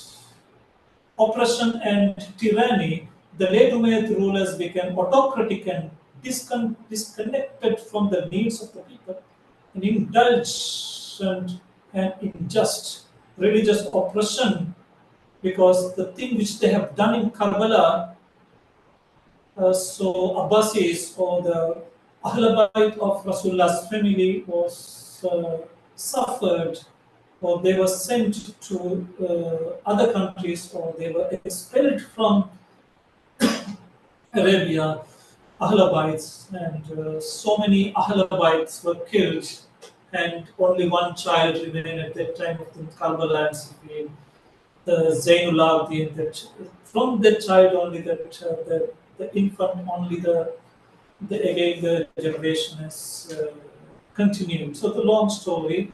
So the religious oppressions was there because of the Karbala issue and Abbasis revolution. Abbasis were planning, and Abbasis was saying that Ahl Bayt of Rasulullah's family was tortured, or the family was sent away from Arabia and other regions. So based on that, Abbasis came to power, saying those things. But they also didn't do this. They also did the same thing. Internal corruptions and luxury life, they had the moral and political decay. In summary, the Umayyad Caliphate. Okay, so we will move to the next one, the extent of conquest of Makkah. So, Mecca, conquest of Makkah, the Futul Makkah, regarding that you can explain certain things, when it happened, and background of this, and Treaty of Hudaybiyah, that is the main cause for this, and Quraysh-led tribe violated the treaty, all these things that you can go through the history and extent and features of the conquest, the military strength and strategy. 10,000 Muslims who came from Medina to Mecca for this Futul Mecca, and highly secret, was kept highly secret campaign, and multiple directions they came into Mecca, and peaceful entry, did not resist, and granted amnesty to the people who did wrong to them. Only minor skirmishes happened, and destruction of idols at that point, the cleansed of the Kaaba of all idols, and general amnesty and forgiveness given to people, and things happen during this month. So you have to learn this history, you have to go through that, and you have to Google it and see, or you can learn from the AI also. So from AI also they give very much rich articles on what happened, or things happen. Nowadays it's not difficult, especially English medium students, so you'll be able to get more information through internet, because the scholars who are doing continuously research on these areas, the historians, all these rich articles and things are available. But at this stage, you can go through your syllabus book. That's more than enough.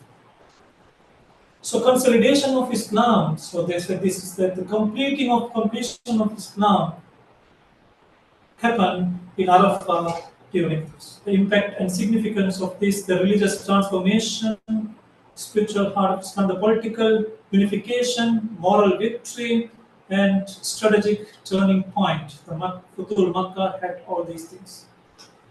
So now we come to the next question. So all of these are 20 marks question, so 5 marks each, so you can write half a page to 1 page to answer each area of this question. So any question in this part 2 area?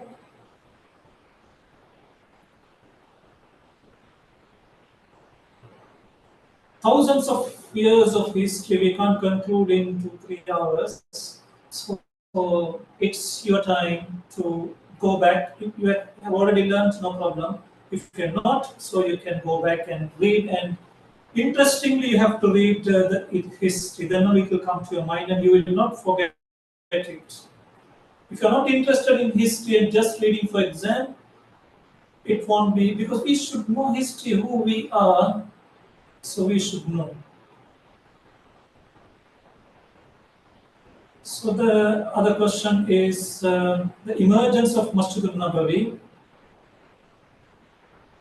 So part 3 question we discussed now. The part 3 question, they explain the extent of conquest of Mecca. So part 3 question, what you should do is you have to write the introduction, body and conclusion. Introduction, body, it's essay type question as you mentioned before. It's an essay type question. So you can give the introduction. So what is Futul Makkah? Some introduction, one paragraph of introduction, and the background you can include with the introduction, the background also, no problem. And you can come to the point one by one points or paragraphs: the military strength and strategy, peaceful entry, destruction of idols, and general amnesty and forgiveness. So all these things, the points you can write. If you know some other points, you can write those things. Not necessary to be in this order, but if you know the history, what happened, now we know what is happening in the world.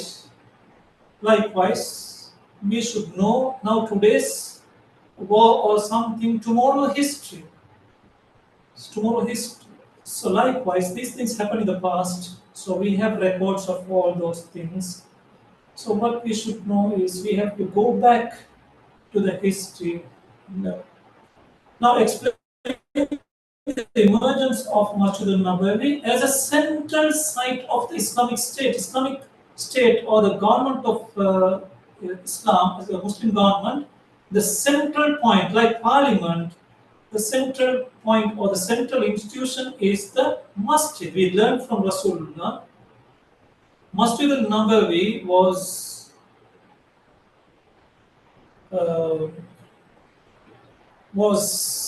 functioning as 3 areas. One area is for the prayers or the spiritual things. One area is the administrative building, and one area is for Ahl Bayt or Rasulullah's family.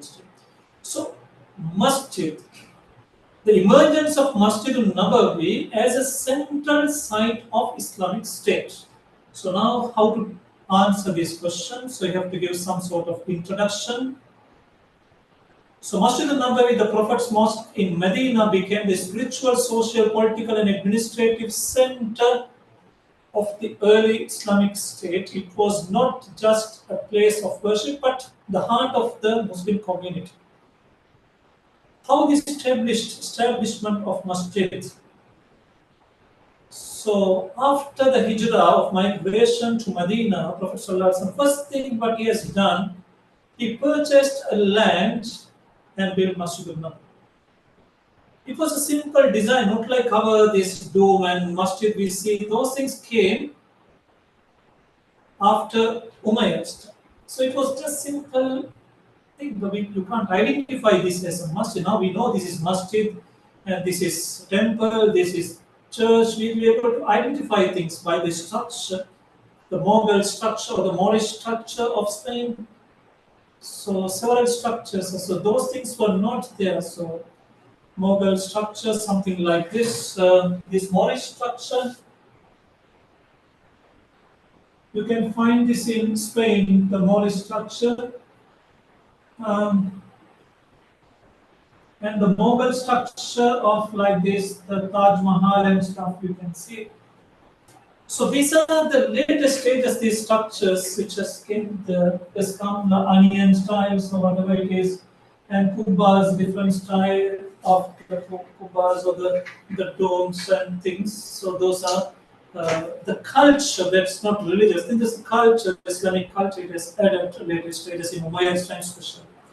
So at that time it was not that a simple, Masjid al-Nabawi was simple, designed with the bricks and palm trunks, and thatched roof, but rich in purpose. It served as the first Islamic institution established by the Prophet in free Muslim gods. Now the masjids are very good and everything structured, but we don't see much people inside the masjid. Masjid is not functioning properly. Only 5 minutes prayer, the masjid is functioning. But luxury style that we make. The purpose is different. Masjid al-Nabawi was functioning 24/7. Everything happening in the masjid. But we are not using masjid for everything. We use only for the prayer, 5 times prayer, that is 5 times 5 minutes or 10 minutes in case. So masjid was used as a school. You can see Zaira College is connected with masjid, and Amid al-Hussein is connected with Grand Mosque. So those days the masjid has connection. Part of it is school or madrasa or whatever the learning things were happening. So those things you can concentrate to this. You can get some example from it. So spiritual and religious center. Muslims gathered here for daily prayers, Friday sermon, and Ramadan activities, not only for prayers. It became the symbol of Islamic unity, housing the Qibla direction of prayer before it was changed here, Jerusalem to Makkah. Revelation of many Quranic verses happening in Mosque. Center for governance and administration, where this is we are lacking. There are a lot of more books which is emphasizing that masjid should function as administrative office. The Prophet uses the mosque as a seat of leadership, like parliament.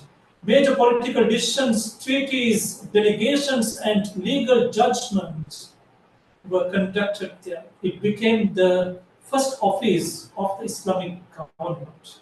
Education institution, as I mentioned, the Masjid al-Nabawi was functioned as a university where the Prophet taught the Quran, Hadith, and Islamic values. The Sufa areas housed poor and dedicated students who were cared for the taught by the Prophet himself, not every day. So people stayed in the masjid until they get a proper place to go. Right? How do you call Ashab Sufa? Yes, Ashab Sufa are the people who stayed there. So that refuge for people who are deliberately needed a place or shelter. Military and social planning also happening in the mosque. The battles of were planned at that time. The campaigns organized and shelter for the poor, hospital and community centers. Symbol of Islamic identity. The masjid is the symbol of Islamic identity. So Masjid al-Nabawi emerged as a nucleus of the Islamic State, not just a place for worship, but hub of governance, education, social welfare, and unity. It laid the foundation for the Islamic model of faith-centered leadership and remains one of the holiest sites in Islam. So this is very good example for how the masjid should be. Now the other question is explain the arrival of Arabs in Sri Lanka and introduction of Islam. So how Muslims have come here, how Islam was introduced here. The same book which I have mentioned, there also it is mentioned in systematic way. You can refer to that book if you have time. So here it is summarized.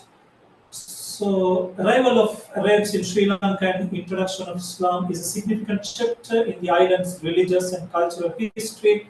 Islam was introduced peacefully through trade, not by conquest, making it spread unique and lasting. Early trade links were explained the skilled seafarers and traders. And the names like Salahudeen represent strengthened locations and 17th century BC what happened.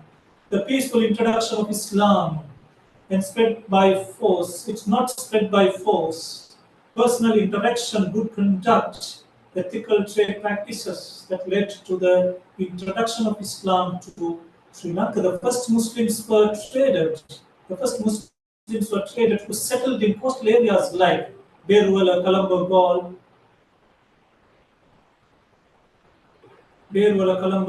and Jaffna in Trincomalee. establishment of Muslim communities. Like many Arab traders who came as males, they didn't come like families here. 2 million Muslims are here. They are not the families who came from Arabia, no. The Arabs came here and settled down and got married to Sinhalese or the native women here, and Muslims were formed here. Not that families, very few families came from Arabia because Hajjaj ibn Yusuf's time, some Alawis came here, or some Maulana families who came here. Maulana means those, they say the descendant of the prophets. So some descendant came from Arabia during the time of Walid, Abdul Malik bin Marwan's time. Hajjaj bin Yusuf was a governor of Iraq at that time, and Sindh was captured. And though this history is mentioned in that book, the book which I released recently. So systematically, it is how Muslims came here, how this generation is formed, and what is the difference between the Marakkala Muslims, and what is the difference between the Yonaka Muslims. All these things are mentioned in that. Okay, so other areas also you can get this information. Even in your syllabus book, you'll be able to get it. So there will be the mosque and the rural areas is important. Okay, wars and things. Social and economic contribution.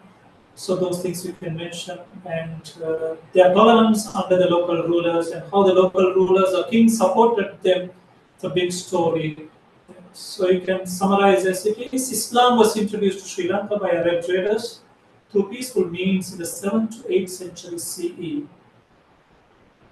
Their influence led to the formation of Muslim communities known as Moors, and some people who came from India, so those people are known as the Marakkala, and the establishment of Islam as a respected and growing religion in the country. The legacy of their arrival is still seen today in Sri Lanka's diverse religious and cultural neighborhood. So now we come to the last question.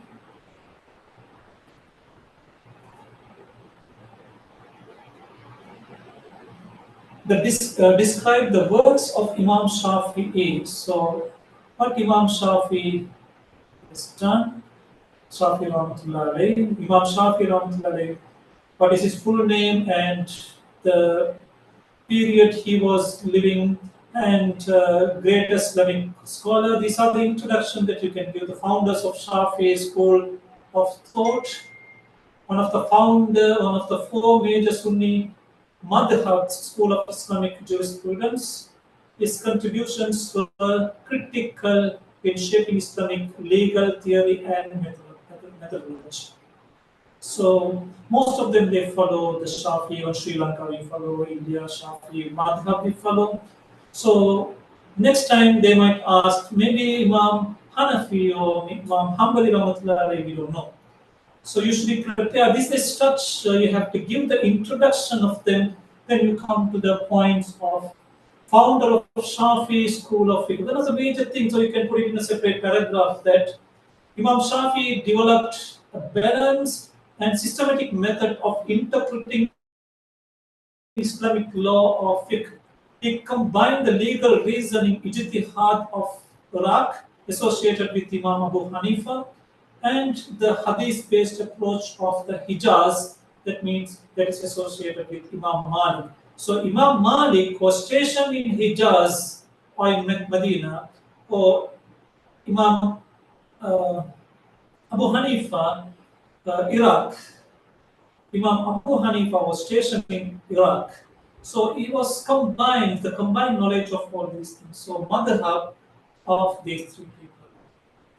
It's like closely work together. His school emphasizes the Quran, Sunnah, Ijma, and Qiyas. So these things you know. And second major thing is the author of foundational works like Risala, considered the first book on Usul al-Fiqh, that means the principles of Islamic jurisprudence. It outlines how to derive Islamic ruling from the Quran and Sunnah in the structured way. It established the methodology of legal reasoning, which became the foundation for future scholars.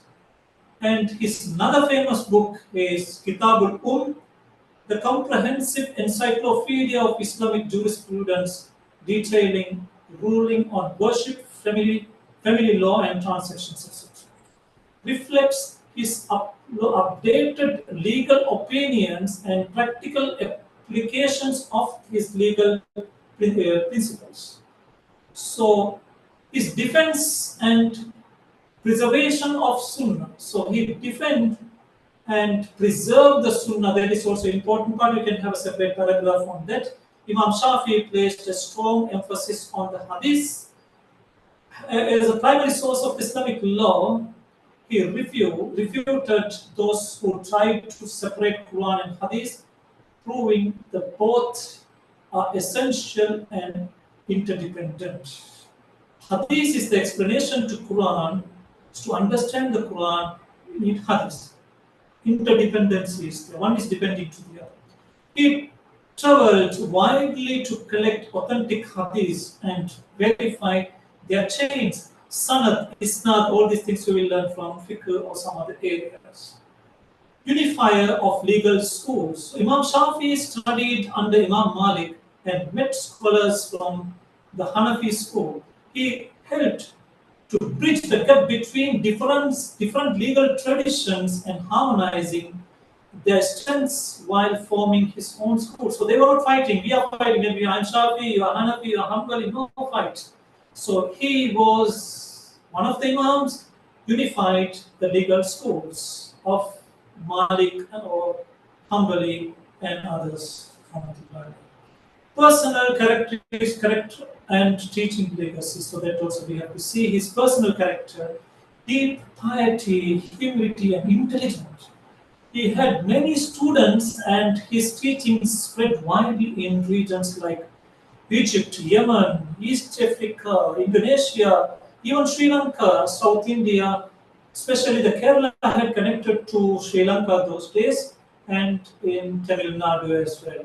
In summary, Imam Shafi rahmatullahi alayhi made lasting contribution to Islamic jurisprudence, specifically by writing a Risala, Kitabul and systemizing the science of Usul al-Fiqh and emphasizing the importance of Hadith. His balanced and scholarly approach laid the foundation for the Shafi madhhab, which remains influential across the Muslim world to this day. So this is one of the papers, one of the past papers that we discussed to understand how the questions can come. Now this is your time, 2 minutes or 5 minutes I can give you to ask questions, anything about this paper. In summary, the paper is having 3 parts. Part 1 is consisting of 20 questions, 1-word question, or sometimes you might get 4 questions, each 5 marks. Part 2, you have to write only 2 questions, each carry 20 marks. So if it is categorized, each point you have to write at least for 5 marks. So this is not the essay type question, but this is the straightforward question, but in thematic way, you have to write based on the heading. And part 3 is purely the essay type question. You should have the introduction, body, and conclusion or summary. Do you have any questions or anything to discuss on this?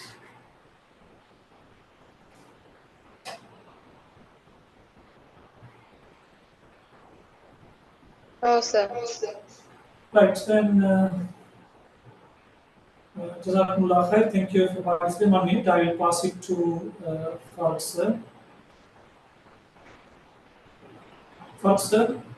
Assalamu alaikum, sir. ஜஸாக்கல்லாஹ் ஹைரா. மிகவும் திருப்தியான முறையில் விளக்கமாக உங்களுடைய அஸ்ஸீரா வத்தாரிக் என்ற பாடத்தை ஆங்கில மொழி மூலமான விரிவுரை நடத்தி சென்றார் உங்களுடைய முகமது ஃபவாஸ் சலாவுதீன். எனவே அவருக்கும் இந்த நிகழ்நிலையை எனக்கு இலவசமாக தந்துதவிய அல்தாப் பிரதர் அவர்களுக்கும் அதில் இங்கே அஹதியா மத்திய சம்மேளன தலைவர் எம்ஆர்எம் சரூக், செயலாளர் ஃபாஹிம், பொருளாளர் எங்களுடைய உவேன் ஹாஜியார், உப தலைவர்களான ஏலம் அசோர் ஹாஜியார், பரீட்சை ஆணையாளர் ஷேக் யுல் விஃபாய்தீன், உப பொருளாளர் அக்ரம் ஜுனைத், உப செயலாளர் சுஹேல் போன்றவர்களுக்கும் ஜஸாக்குமுல்லாஹ் ஹைரா. அதே போன்று இந்த நிகழ்நிலையில அமைதியாக இருந்து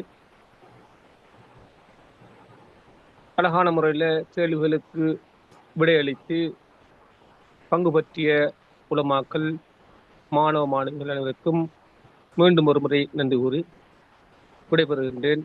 சுப்ஹானல்லாஹி வ பிஹம்திஹி, சுப்ஹானக்கல்லாஹும்ம வ பிஹம்திக, அஷ்ஹது அல்லா இலாஹா இல்லா அன்த, அஸ்தக்ஃபிருக வ அத்தூபு இலைக். அஸ்ஸலாமு அலைக்கும் வ ரஹ்மத்துல்லாஹி.